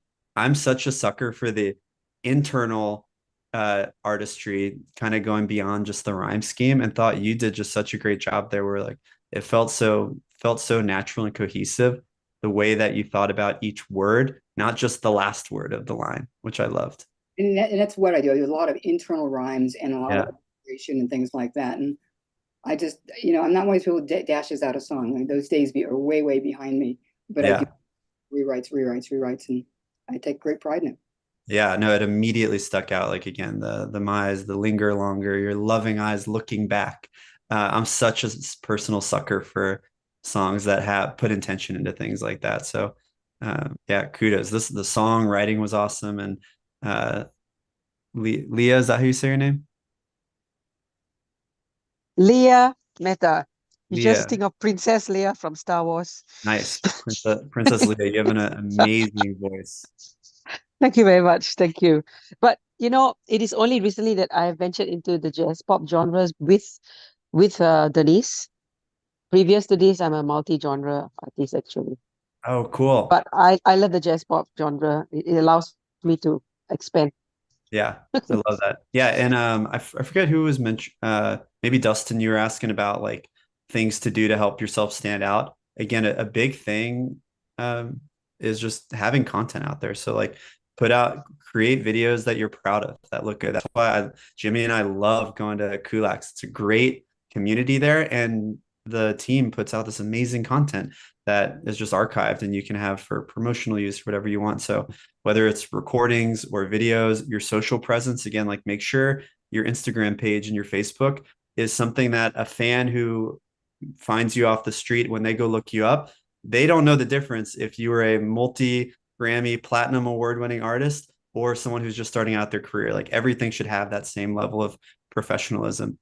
So I think honestly, like that's just such a great place to focus and start on. And again, even being in Southeast Asia, there's no boundaries with the internet, so the more present you can be, the better. I also heard something I really loved once that was talking about, they were asking this artist why they made it and their friends didn't make it. And what he said is that his opinion is it had nothing to do with talent. There's an audience for everybody. He said the reason he made it is because he kept going and his other friends gave up and quit over time. So like if you find your craft and there's a certain genre you connect with, or your thing is to be a cross-genre, multi-genre artist, like find that thing that you resonate with and then lean into that. And again, like as we all know as performers, it's very difficult to get started, and it maybe feels lonely and you don't know if your music is getting out there. But it's the people that stop that don't find an audience. It's the people that continue to release music and put it out there that eventually find their listeners, whether that's 10 people that are super passionate or 100,000 Bon Jovi fans or whatever that is. That part's out of our control, I think. If it's in our control, someone tell me the secret, and then we'll all get rich and famous. Okay, we've got about 8 more songs. So next up we have Cameron DeVries, and it's called Impossible Stairs. Cool. Hey, Steven, if you're able to see my screen, maybe one thing we can do is I'll just stay on mute. And when I unmute, that can be your cue to pause the song. Okay. All right. Sounds good.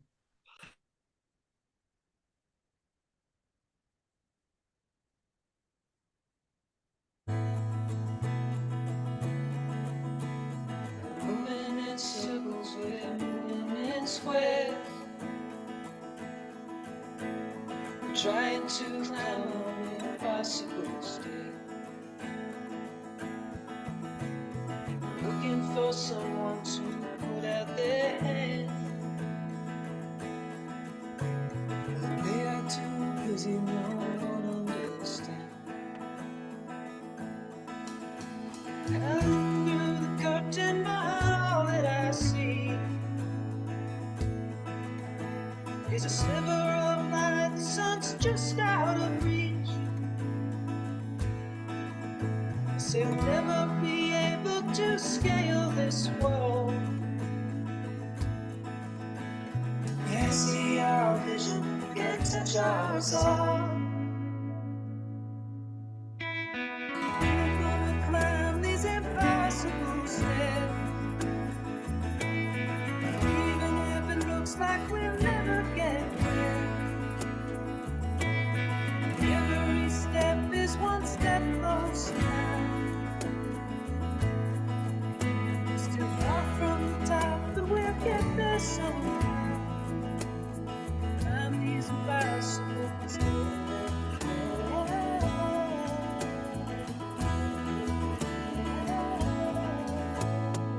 We were on top of the world last June. Cameron. Dude, that was so great. I feel like when I was just trying my best to give that advice about just keep going and whatnot, I wish instead I would have said, just play the next song and listen to the lyrics of this. That totally summed up and said what I was hoping to say way better than I said it. Those are awesome lyrics there. Thanks. Yeah, man. It was cool because first of all, when you chimed in earlier and said sometimes you'll do like abstract songwriting and whatnot, I was curious what that was going to be like.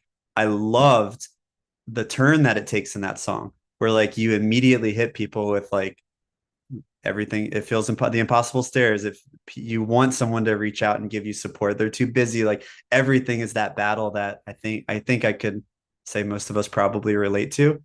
And then you immediately flip it on its head with the chorus of like, I'm not giving up, one step at a time. We're gonna climb the impossible stairs. I thought it was such a great song. Thank you. Thank you. Yeah, tell us about it. Okay, well, so I'm sitting down, 4 days ago at my desk, and I'm just thinking like when you're in a tough place, it's sort of like you're moving in circles. And then I was thinking, I thought, well, why don't you move in circle? You're moving in circles trying to figure out a solution, and then you're moving in squares because it feels like you can't figure it out, And then it just was like, oh, you're trying to climb up impossible stairs, and then it's like, how do you accomplish something impossible or really difficult? It's always step by step, And my favorite quote is that my favorite philosophy in life is just that there's very few things that you can't accomplish if you take things step by step, but you really can't accomplish anything well if you don't take things step by step. So it's sort of like a lot of professional athletes always talk about process goals instead of results goals. And it's tough, but it's the only way, I think. Yeah, man, such a great. So you wrote it recently then? Like just the other day? Yeah. That's so cool. Sam, who's on the call, is one of my personal favorite like discoveries I've had since moving out here. She also writes very inspirational songs. So it was I'll be eager for you to hear her music because I think the two of you will definitely connect in terms of your songwriting. Cool. Yeah, that would be cool. That's very nice, Andy. Thank you. And Cameron, yeah, when it played, I was just like, oh, I like this. You know, like I was like, oh, I could tell a kindred style of artistry. So that was really cool. Cool. There's a very nice vibe. I don't know how to describe the vibe exactly. It's not really folk. It's more, I don't know. It's like early Yardbirds almost kind of thing. But I don't Oh know. yeah. Yeah, Cameron, the way you added the effects to your voice and the production gave it totally, Stephen gave that vibe, which is cool. Okay, Can I next. say one more thing? Sure, go ahead. Thank you.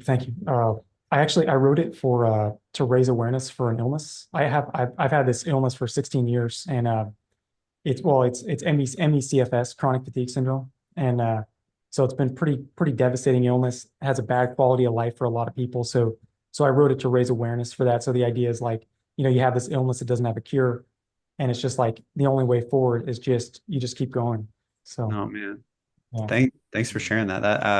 I have a friend that also battles that, and I know they've shared it's extremely difficult. So yeah, man, thank you for writing that. I think also what's cool too is like you wrote it for that purpose, and hopefully it can inspire you and other people that have that. But also, like I immediately resonated with those lyrics and applied it to things that I'm going through. That's not chronic fatigue syndrome, you know, which is just such a cool thing how music like that can take shape, or like you write it with a specific purpose and then it branches out when people hear it, and it can mean 100 things to 100 people, which is just so magical, I think. Yeah. Thank you, man. Cameron, thanks for sharing that. Okay, just one note before we keep proceeding. If you want to put your contact info in the chat, and then at the end of the evening, you can save the chat and then, you know, be able to get back with each other and that sort of thing. That's always a good way to do it. A lot of meetings, Zoom meetings like this, it's all about the chat. So if you drop your contact info in there, if you want to, that's just a suggestion. Okay, next up we have Dustin Rhodes, and this song is called "We're Gonna Make It Final." Or no, we're gonna make it. Maybe final is the final cut. I don't know. Here we go.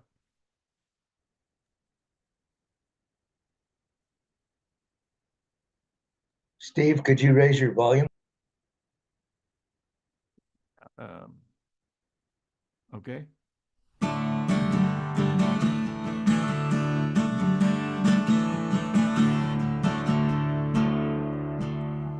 Driving down the road, we're moving fast, but time's moving slow. Springsteen by Eric Church on the radio. We got nowhere to go, driving around with the top down, feeling that cool breeze blow.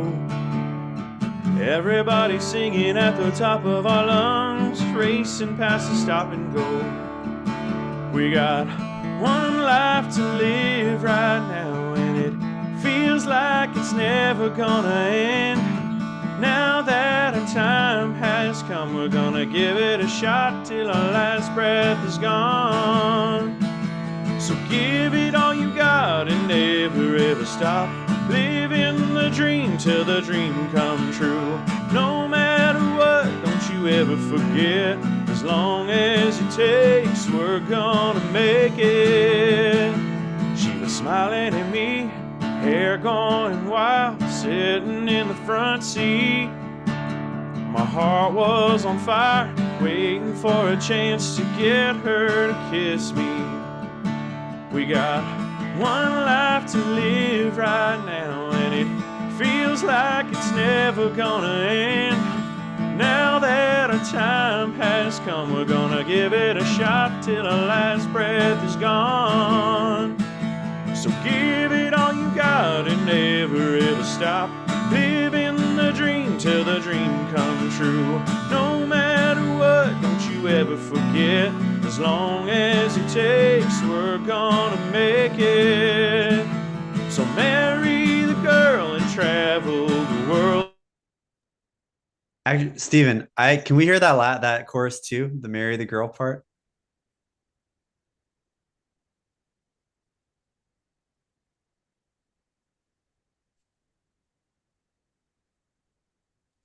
Steve, you there?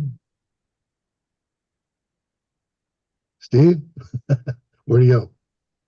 We lost him. I'm on mute. That's all. Yeah, I had to find the window. Got like half a dozen windows open, you know. Okay, you said you wanted to hear something. Sorry. If just play through that chorus we paused it on. It took a twist. I'm curious to hear where it Oh, goes. now you want to go back and listen to the rest. Okay. Just that one chorus, the marry the girl. I don't know where that is exactly, but let me share the screen again, and we'll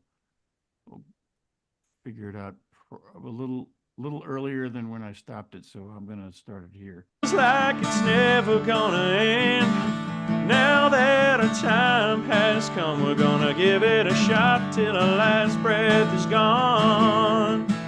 So give it all you got and never ever stop living the dream till the dream comes true. No matter what, don't you ever forget, as long as it takes, we're gonna make it. So marry the girl and travel the world, raise a family, turn your house to a home. Give thanks to the Lord for this life you've lived, and always remember, yes, always remember, we're gonna make it. Did I play the part you wanted to hear? You nailed it. Yeah, that was it. Okay. Yeah, thank you for that, Justin. I thought it was awesome. You totally have the country vibe down. Yep, that's the plan. Oh yeah. And you got the hats behind you too. Look over your shoulder. Yep. Oh, yeah. I'm stuck on it. I'm a sucker for that. Just similar to what we were talking about with the stage name, the way that I separate myself as like Andy the person versus Andy the artist is almost like a basketball player putting on a jersey. If I'm ever performing, immediately I'll put on my hat, and that's like puts me in the zone that I'm ready to be a musician and play. Yeah, man. I'm Dusty. My stage name is Dusty, so you know that slight difference is just enough to get me into character. Dusty and the Roadrunner, is that what it was? That's right. Yep. Loved it, man. Yeah, dude, I thought it was cool. It's like, again, you nailed the vibe with it. You did something that I thought was interesting that I love about songwriting. There was so like country could be very traditional a lot of the times. Like I've heard songwriters in Nashville say like never have a soft rhyme. If you say like guitar, you got to say guitar. Like it's always has to be exactly that. But the truth is there's no rules to songwriting. The song that you just shared, there was so many times where I assumed listening to it, the next line, oh, surely that's going to be like a hard rhyme. And you didn't rhyme it at all. It wasn't even a soft rhyme. You just did your own thing. And I loved it. I thought that was so cool that just like when I think it like catches your attention because it's not what you expect. And then it's just cool to hear an artist share like their interpretation of something. So I think not only do I like that, like more power to you for not succumbing to well, let's see what rhymes with get you far, you know? Yeah. Well, thank you.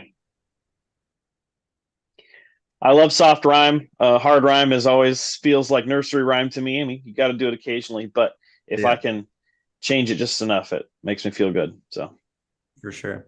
Do you have a goal of like, is that song that we heard, is that out online for people? Is that a demo? Are you trying to, that's a demo. It's on Spotify and I've got a YouTube channel and all that stuff, but I would like to put full country production on it sometime this year.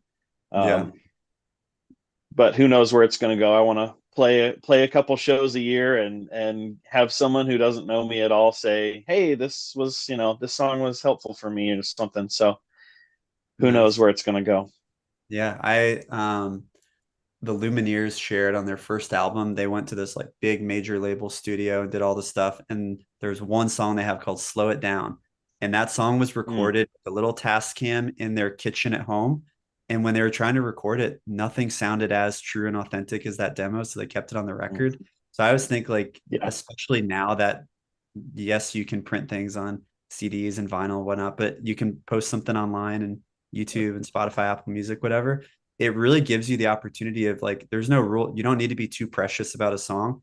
If you resonate with the recording, even if it's not the full country production, put it out there and keep throwing paint at the wall until, again, one of two things happens. You start to say, yes, this is the vision that I had, or people start to go, man, Dusty, this is like so connecting with me. And then once you find that connection, then you go full throttle and like go forward and stuff. But at the end of the day, you could take that down tomorrow if you get another recording that you like better. And again, we're not Bruce Springsteen or Eric Church. So it's not like, oh, I put it out, 10 million people heard it, so there's no going back now. Like, there's kind of a beauty in being the type of artist we are, where you can do no wrong right now. Like, release anything you want anywhere, and then wait for that moment where it really connects, and then go all out and do your thing. So that's good encouragement, because even within country, there's a lot of like micro genres and different directions that I can hear taking it, like the arrangement and stuff. So it's good to know I can just start with nothing and go from there. Put out 4 versions of that song. Do one that sounds like Chris Stapleton, one that's like Sturgill Simpson, one that's singer-songwriter. Yeah, there you go. And see what people think. Like, you could do anything. Yeah. Cool, man. Thanks for sharing that. Could I ask a question on that strategy? How would you pace those? Can you ask that a different way? I just want to make sure I understand. Okay, if you did 4 versions with different production and you released them, how would you pace the release of those? Oh, how would you pace them? Again, no rules, because we're all at different points, but my audience is my family right now.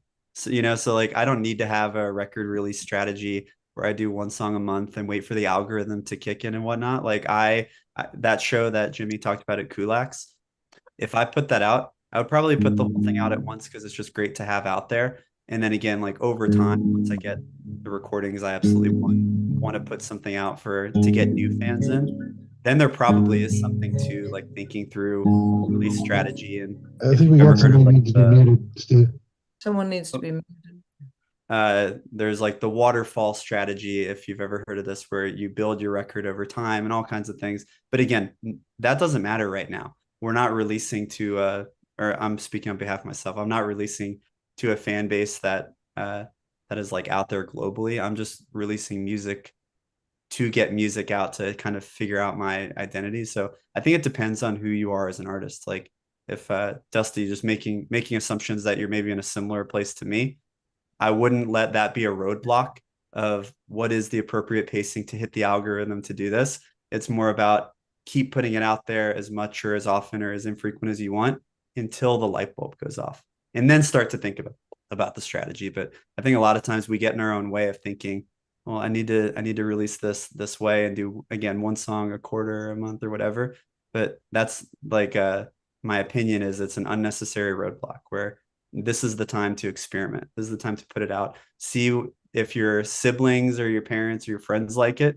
Amazing. Keep doing that. If all of a sudden you do it and you get an Instagram message from someone that said, I stumbled upon your music and it really resonated with me, like, that's a cool little fish that we caught now. And like, maybe that's a sign that whatever you did there was authentic. And then try to put out another song that you feel resonates in whatever way that did. It doesn't have to be the same sonically, but like, what was it about that song that rung true to someone else, These are all my opinions, by the way, not by any means the way to do it or the fact. Thanks for that. Yeah, we should move on. Next up, we have Ed Leckie. This is called If I Could Be You. So.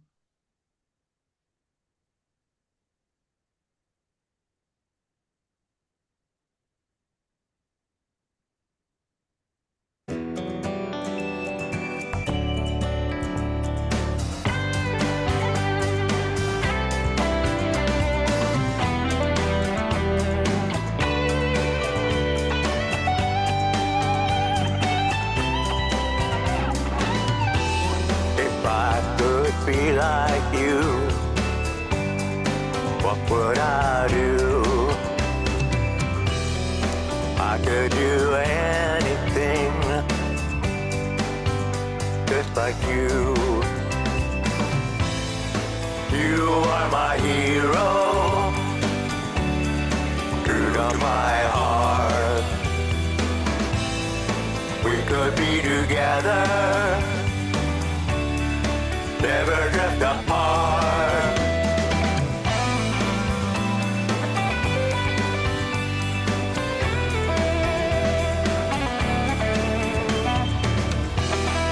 I could walk in your shoes, see what you see,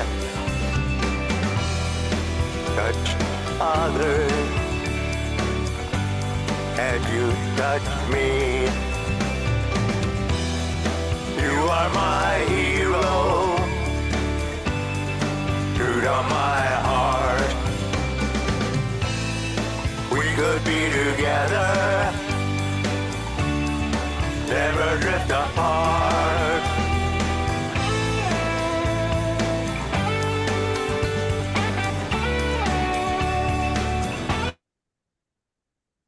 Ed, I want to hear. I saw on there it said 5, 10, 24. Did you write this 3 weeks ago? Yes. What the heck? You are way more talented than I am. The fact that you were able to create that production in 3 weeks is I'm so impressive. I'm just curious to hear how did you physically do that? Is that you making that whole thing? Do you collaborate with other people? No, that's all me. My God, you're amazingly talented. That's so cool. I loved it. I guess knowing that you wrote something that full that quickly, are you constantly writing music? What is your typical rhythm of songwriting? Probably one song a month. Yeah. Oh man, that's so cool. And then again, this is just selfish of me to ask questions. That song was pretty emotional, like you looking towards someone else. Again, whether I put myself in the story. So whether it's like me thinking about my dad or something like that, when you're writing with that, or do you want to tell us about it? Is it about your partner, or what is the song about? Well, I wrote it looking at somebody else who you really admire. Yeah. And my wife thinks it's religious. Ooh, okay, cool. And again, that's what's cool about songwriting, right? Like the way you presented that, it could be about anyone. That could be a sibling, a significant other, religious figure, a celebrity that you saw on Survivor, your favorite TV, whatever your favorite TV show is. Man, I'm so impressed by that. That was just very cool. Are you clearly you're like a prolific musician and a super talented musician. Do you find that one favors the other? Do you enjoy music versus lyrics one more than the other? Not really. It both is a challenge, actually. Yeah. Doesn't sound like it. I thought that was really awesome. Thank you for sharing that. And yeah, I feel my version of what you did was a voice memo on the iPhone. So I aspire to be able to do what you just did there. That was very cool to see. Well, thank you. Yeah, thanks for sharing it. Okay, next we have, let's see, was it Ryan Vosica? And I don't have an MP3 on this one, so I'm going to have to run off of a YouTube video. I don't know if this is going to fly or not, so let me share the screen and see if it works, because we're already on YouTube broadcasting, and I don't know if it's going to, I'm not sure what's going to happen. All right, here we go.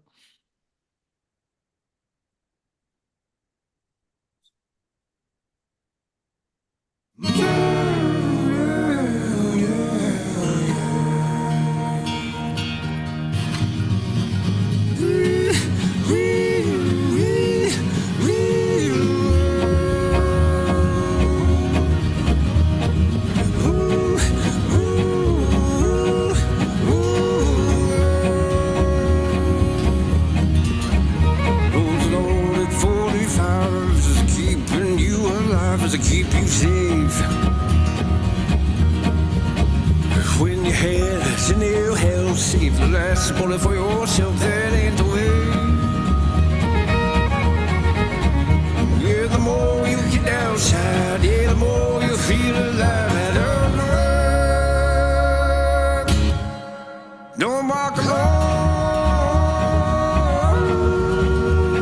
Welcome your arrival in this fitness of survival to bring it down home. Don't walk alone.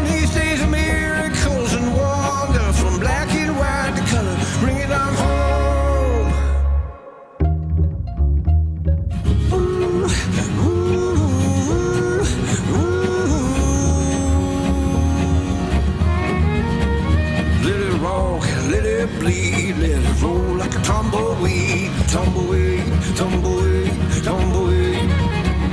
Yeah, don't fall on your blade. I need you now here today, here today, here today, here today. Ever more than you can handle. Join together with the band. We'll sing it out loud. Don't rock along.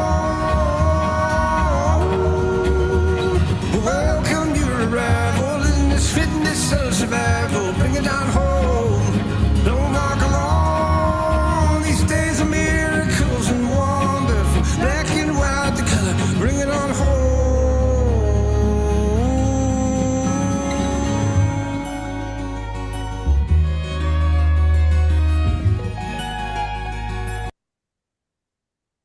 Man, Rye, you're so good. When did you put the song out? Oh, thank you. About a year ago. Yeah, that was awesome. It was Yeah. I'm curious how intentional it was with the rhythm and the feel at the beginning and just the whatever sorry, I'm getting over cold. Can't hit the note I just tried to do, but the with the way you were singing, I totally heard a train at the beginning of the song. Is that what you were going for?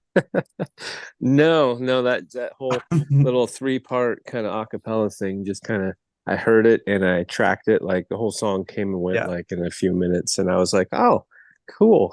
So I'm glad it evokes it, because it does kind of have like it was supposed to be like a high and lonesome sort of prairie sound. So Yeah. yeah, the only thing out there is some buffalo and some train tracks. So I guess yeah.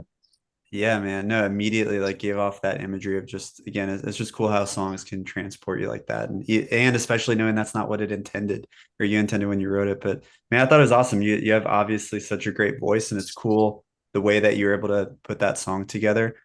The music was really great and complemented your voice. It wasn't like there was no part where it was in conflict with it or competing against it. And then you totally like it had that through line the whole time, and then it dropped off to the little the upright bass and all that, which was just super cool to like Yeah. keep the attention, which was awesome, man.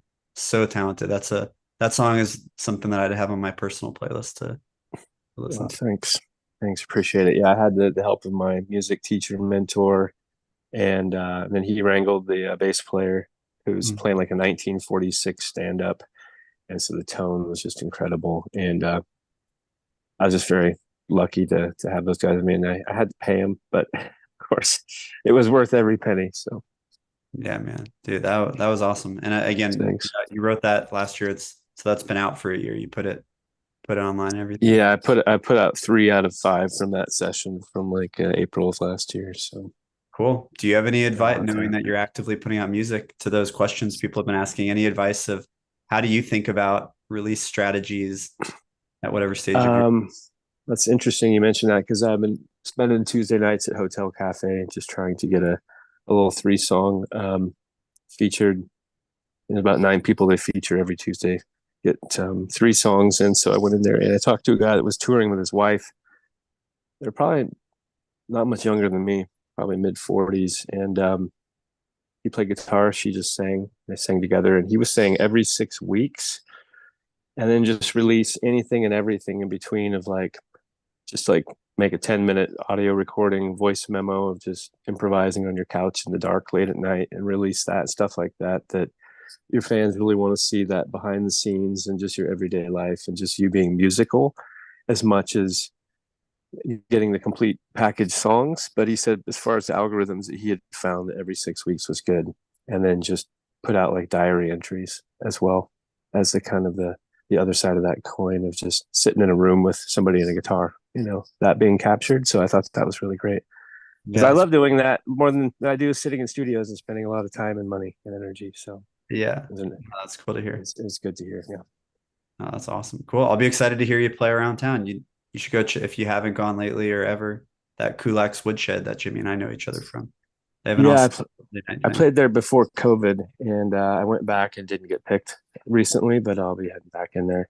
I'm playing a little Eagle Rock NELA, Nela, for Northeast LA Festival in Eagle Rock Saturday night. So somebody can, if you want to message me, it's about 7:30. It's only about a half-hour set, but I just thought I'd plug that real quick. Super cool. Awesome. Yeah, man. nice little sharing space. that. Yeah, thanks, guys. Everything sounds great. Sorry, I got on late. Okay, next up we have Dan Marcus. This is called The View from Here. Let's see.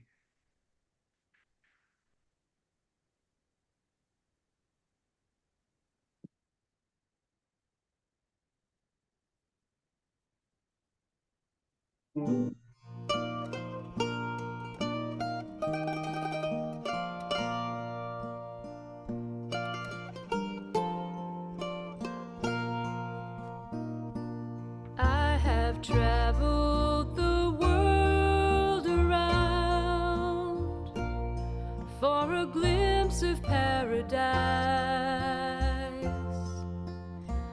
but there's one thing I know so well: apart from you it won't suffice. The view from here stretches endlessly, lovely sea and sky of blue. The view from here is so beautiful, it makes me think of you. In the harbor I see the boats, some are far and some are near. If I could, I would surely float to you, the one I hold so dear. The view from here stretches endlessly, lovely sea and sky of blue. The view from here is so beautiful, it makes me think of you.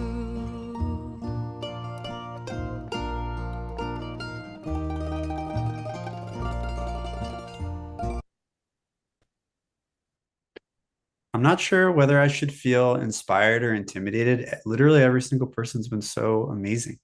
This is awesome. Dan, I'm curious to hear more about this. I felt like I could have been listening to an Alison Krauss song right there. Oh, thank you. Thank you, Andy. Well, actually, I kind of like chose this song knowing about Six Man I and your appreciated travels. I read the nautical theme. description. Yeah, exactly. And because this song was actually written in the Virgin Islands Awesome. and kind of a piece of journalism, really. That is so, so cool. And yeah, so that's basically it. And one of the singers on it, she's not singing the lead in this version, but is Merrily Weaver is actually one of the singers in the group that is singing this. Very cool. The lead vocal is by Jen Fitzgerald, that Merrily actually handed her the songs to do. She normally would do it, and that's basically it. It's just an island song. Love that. Thanks for picking that one. So you said it was you wrote it in the islands. Were you just taking a vacation and you felt inspired? Were you living there? Was that a trip to be inspired for music? No, I was living there, living and working. Wow. And I was living in a house on a hill overlooking the harbor, and it was all that was basically it. I just looked out there one day, and there was some emotional content, of course, but that was the story of the song. Oh man, I love that. Do you feel like does that song still transport you back right there? Yeah, it does. I mean, an airplane would do a better job, but yeah, yeah, works. Or maybe a cruise ship. A cruise ship. Thank you. You know something? I'm not thinking tonight. Yeah, actually, Yeah. I would love that. Yeah. Yeah, man, I thought it was awesome. Yeah, knowing that you had two other vocalists in there, were you producing this? Like, were you directing them? The harmonies were really great. Is that just something they came up with? That was all them. All them. Yeah. That's cool to see too, how people can collaborate like that. And yeah, I'm curious, like how much of that ended up coming out the way you expected when you wrote it versus something beautiful and just completely different. Well, actually, No, it was I thought an improvement. I do perform the song, and then Marilee got a hold of it, and I listened to what she was doing, and she's doing this very intricate kind of picking arrangement. And I said, "Well, what is that?" And she said, "I thought that's what you were doing." I said, "No."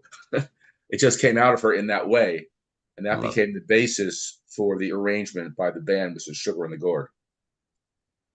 That's awesome. I love how stuff ends up happening like that. Exactly. One mishears something and it turns out even more beautiful.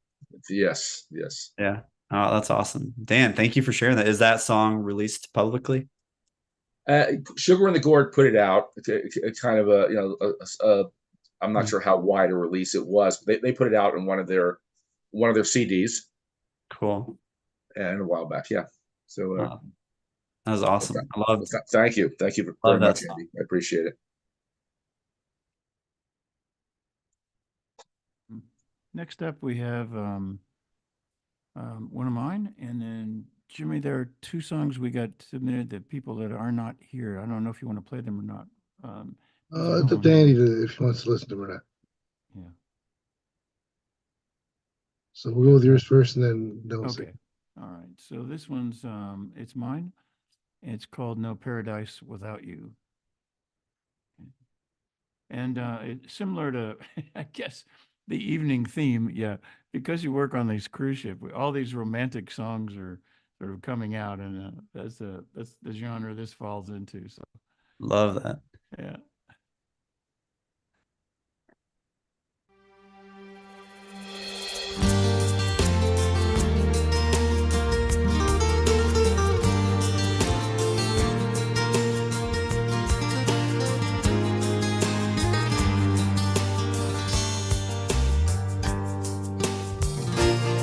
There's no work today. Time's lost its way here upon this tropic island. Arrived ahead of you, balcony for two, lonely on this tropic island. Orchids now surround me, yes it's true. Looking out at ocean, shades of blue. There's no paradise without you.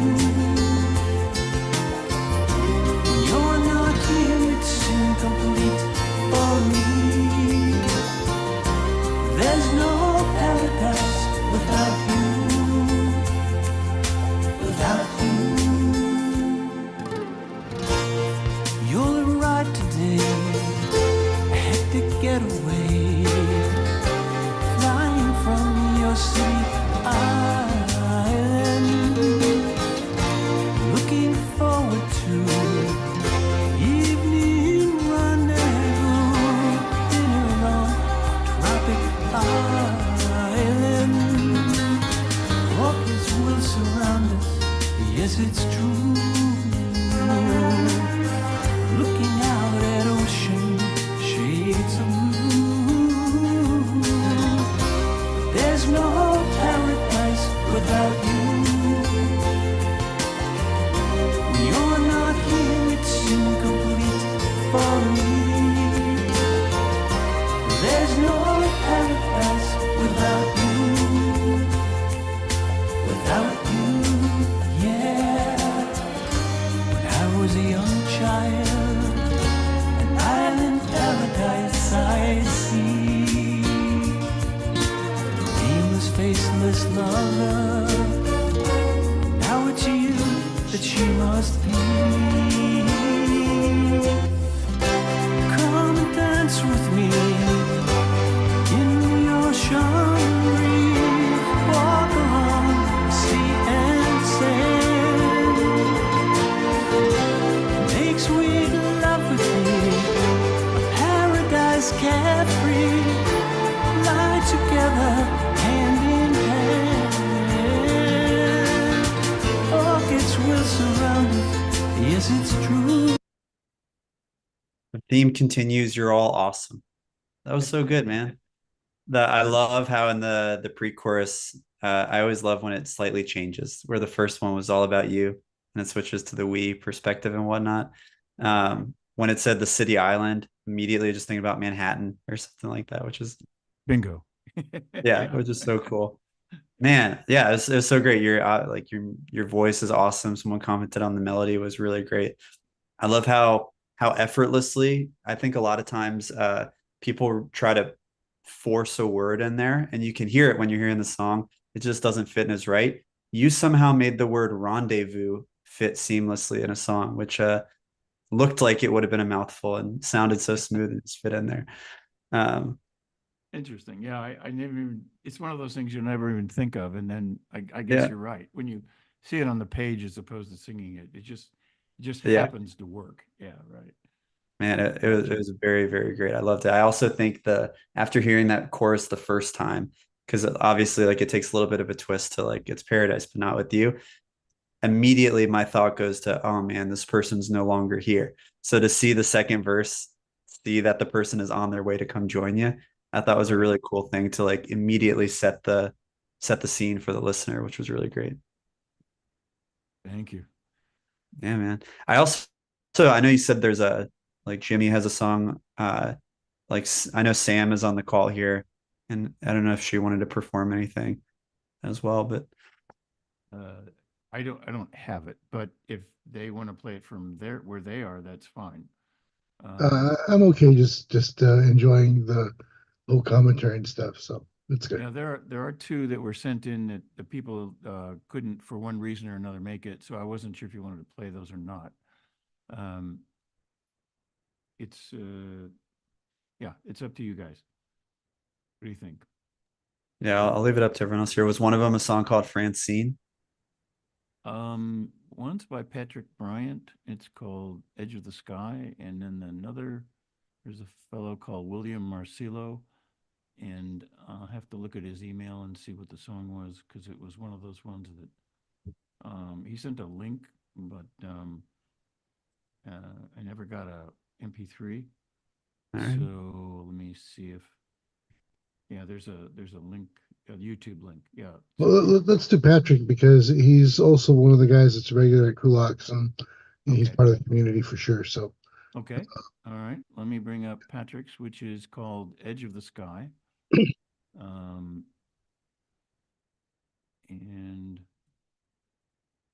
the lyrics. Share the screen. Sam, did you want to share a song with everybody? Yeah, Sam. Please let us know. I wasn't planning it, but whatever y'all want. I got stuff so I could, but also I'm happy to just be here. It's very whatever people are feeling. I feel like it's an unfair tease for me to say you're one of my favorite artists I've discovered since moving here, and then you don't play anything for people. So we'll play Okay, one for okay, Sam. okay, Yeah, okay. Let me tune something. I'll be right back. Okay. This is Patrick.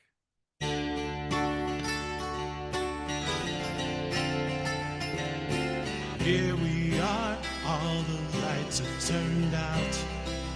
Let's stay here a moment and try to find the moon rising outside the window. 'Cause a thought just came to my mind. Back when I was a little child, I knew anytime I cared to try, I could run to where the moon was hanging, just above the edge of the sky. These thoughts come so easily when you're with me. We can run to the edge of the sky where the earth meets the stars, and we'll learn how to fly. We'll hold the moon in our hands and show the world how we can shine. You make it real at the edge of the sky.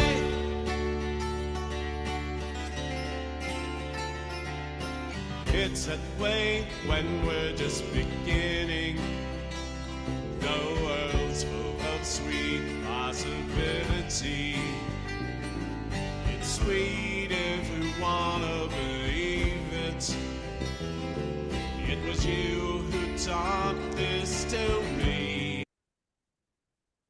That was cool. I want to hear that live at Kulak's at some point.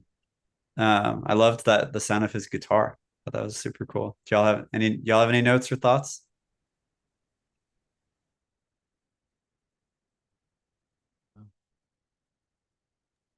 Very interesting chords. Yeah, Very, very, very interesting and evocative. absolutely. Yeah, that was great. Okay, let's see. Sam, do you want to pull one up? I can have it so you can share your screen. Would you like to do that? I think we're getting a live Yeah, I performance. can do it right here if you want. Oh, okay. I see. All right. Well, that's even better.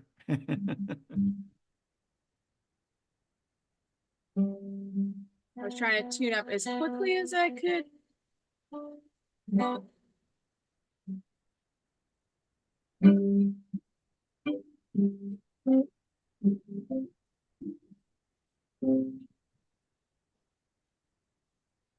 Okay, this one is called, let me see if we hear, can you all hear that? Yes. Yes. Do original sound. Cool. Original sound, Sam. Tell me what? Original, Tell me. is original sound on, because it's It's at the top left of your Zoom screen.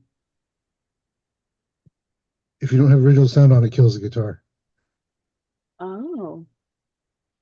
What is, I don't know what that means. Okay, so on the lower left, you got the little mute thing, Yeah. caret. Click on there, and then it says audio settings. Yeah. Click on audio settings, and then you'll see a thing that says audio profile, I think. Yeah. And you want to go Original sound for musicians. right. Cool. Do I want echo cancellation on? It doesn't matter. Just do that, and then when you go back out, then you'll see on your upper left it says original sound for musicians off. Click it on. There it is. All right, now it sounds normal. Ooh, thanks. Wow, Jimmy always has like the best tips of everything. He's always like, "Oh, did you know? Did you know? Did you know?" Like a fairy godmother for songwriters of LA.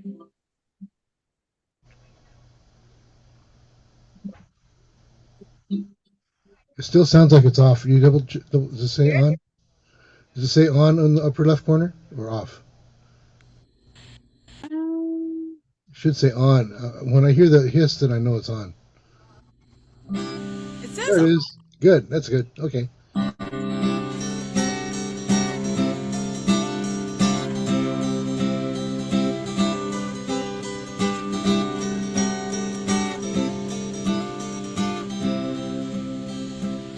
You may think that you've never heard this song, but your soul knows every word.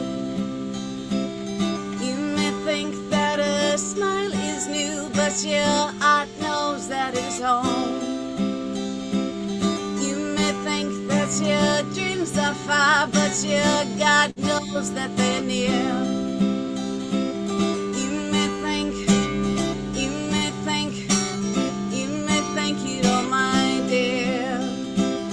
You may think that you'll never paint, but the canvas has already sold. You may think that you'll never sing, but the songbird has already flown. You may think that you'll never heal, but your heart has already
I love that we got to wrap it with a live performance too. Thanks for playing that. Thanks. Tell us about that song. Yeah, it's called You May Think, and it's you know that famous quote, the greatest journey, the longest journey you'll ever make is the few inches from your head to your heart. I've never heard You that. heard that quote? Yeah, it's a very famous quote. I don't know who said it. I should look it up. But I had a friend once who said, she said, yeah, do you know how many times that you've had a gut feeling about something, good or bad, and then your head was like, well, we should really test that out. And your head's like, let's collect some facts and information. And it might take 2 years of those facts and information to lay the whole thing out. And your heart's like, I tried to tell you the whole time. I already knew. Why didn't you listen to me, right? So it's this reminder of basically that your gut, your heart and your gut, like a feeling is reason enough to do or not do something. You don't need any facts. You don't need any information. It's just, if you know it, and that's great. Oh, I love that. Gia, you were asking about process and how to think about things. Why don't we take a lesson from that? If you're getting a gut feeling about something, trust it. It's probably the right thing to do. Oh, no, I'm 100% on board with that. Absolutely. I'm very much in touch with my inner self. That's awesome. Yeah. That's so cool. That was a great song. Thank you for sharing that. Yeah, I've always really, not only do I like your songs, but I love watching you perform. You get so like engulfed in the song and become a part of that story, which is just so fun to get to like be there to experience. So Thank you, Andy. You're very kind. Thank you. And you have a show coming up, right? Yes, I do, Jimmy. Thank you. Yeah, playing a full show on June 26th at Kulak's, and gonna have it with a few other artists, which Andy did, which I didn't know. If I'd known, sorry. But yeah, so it's a great place if you haven't been to Kulak's before. But it's gonna be full band. We have 3 great artists. Like, it's going to be excellent. So cool. Awesome. So Jimmy has a song that he put in. Jimmy, what kind of file is this lyric file? Is that a Word file? Should be a Word file. Hopefully it opens. But anyway. Right. There we go. Keeping in the same theme of vacation and all that kind of, but you know. This is called Tropic of Fairbanks. All right. So let's see.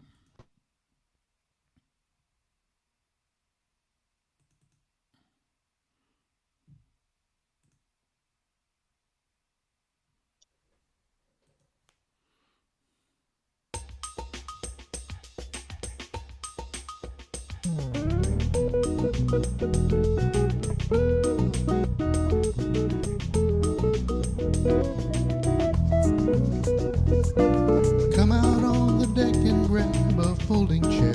We'll sit back with a beer and watch the polar bears. The barbecue is on and the evening's nice and warm. Later we'll go swimming in the bay.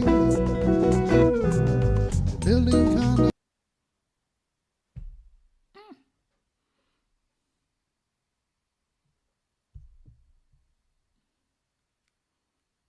Well, Steven, it cut out for me. I don't know if that's the case. Yeah, I think it died. I don't know what For happened. me too. Let's see. I don't know why that is. Let me try it again. Maybe it didn't finish loading or something, but Okay, let's see. Let me try it. Okay.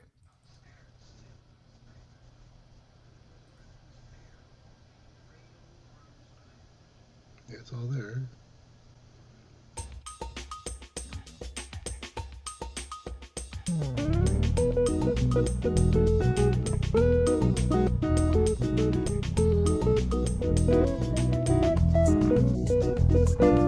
Come out on the deck and grab a folding chair. Sit back with a beer and watch the polar bears. The barbecue is on and the evening's nice and warm. Later we'll go swimming in the bay. Building condos up on the next street. Seems this place is growing bounds and leaps.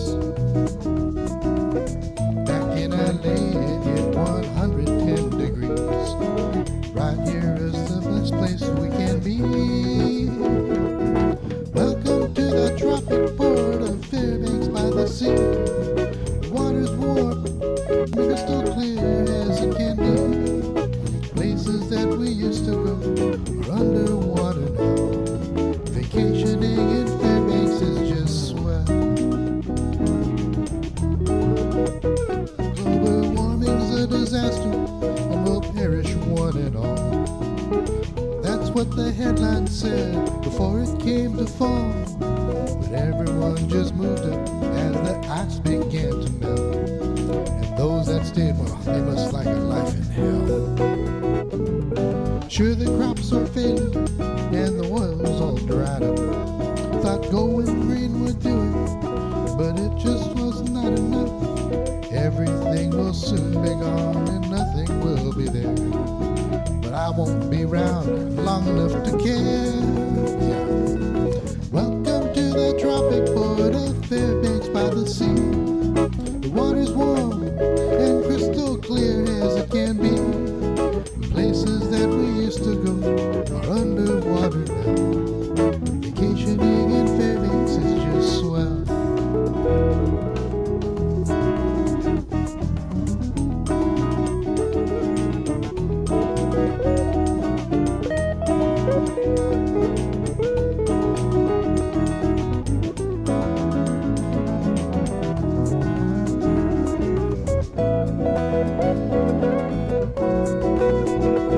Yeah, welcome to the tropic port of Fairbanks by the sea.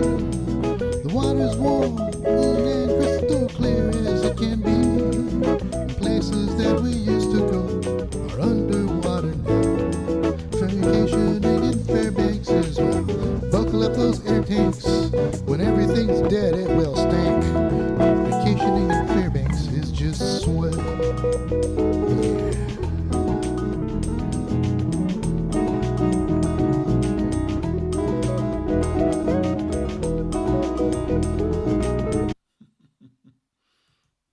Nice. When did you write this?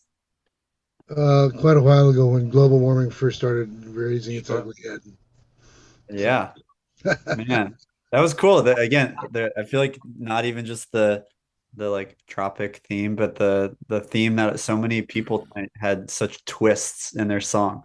You know, like even if you didn't title it Fairbanks in it, the first two lines sound like a American summer day in the backyard, and then you mention a polar bear, and then it's this lighthearted, kind of like happy-go-lucky song that all goes wrong after that first chorus. Yeah, it's like it's funny and sad at the same time.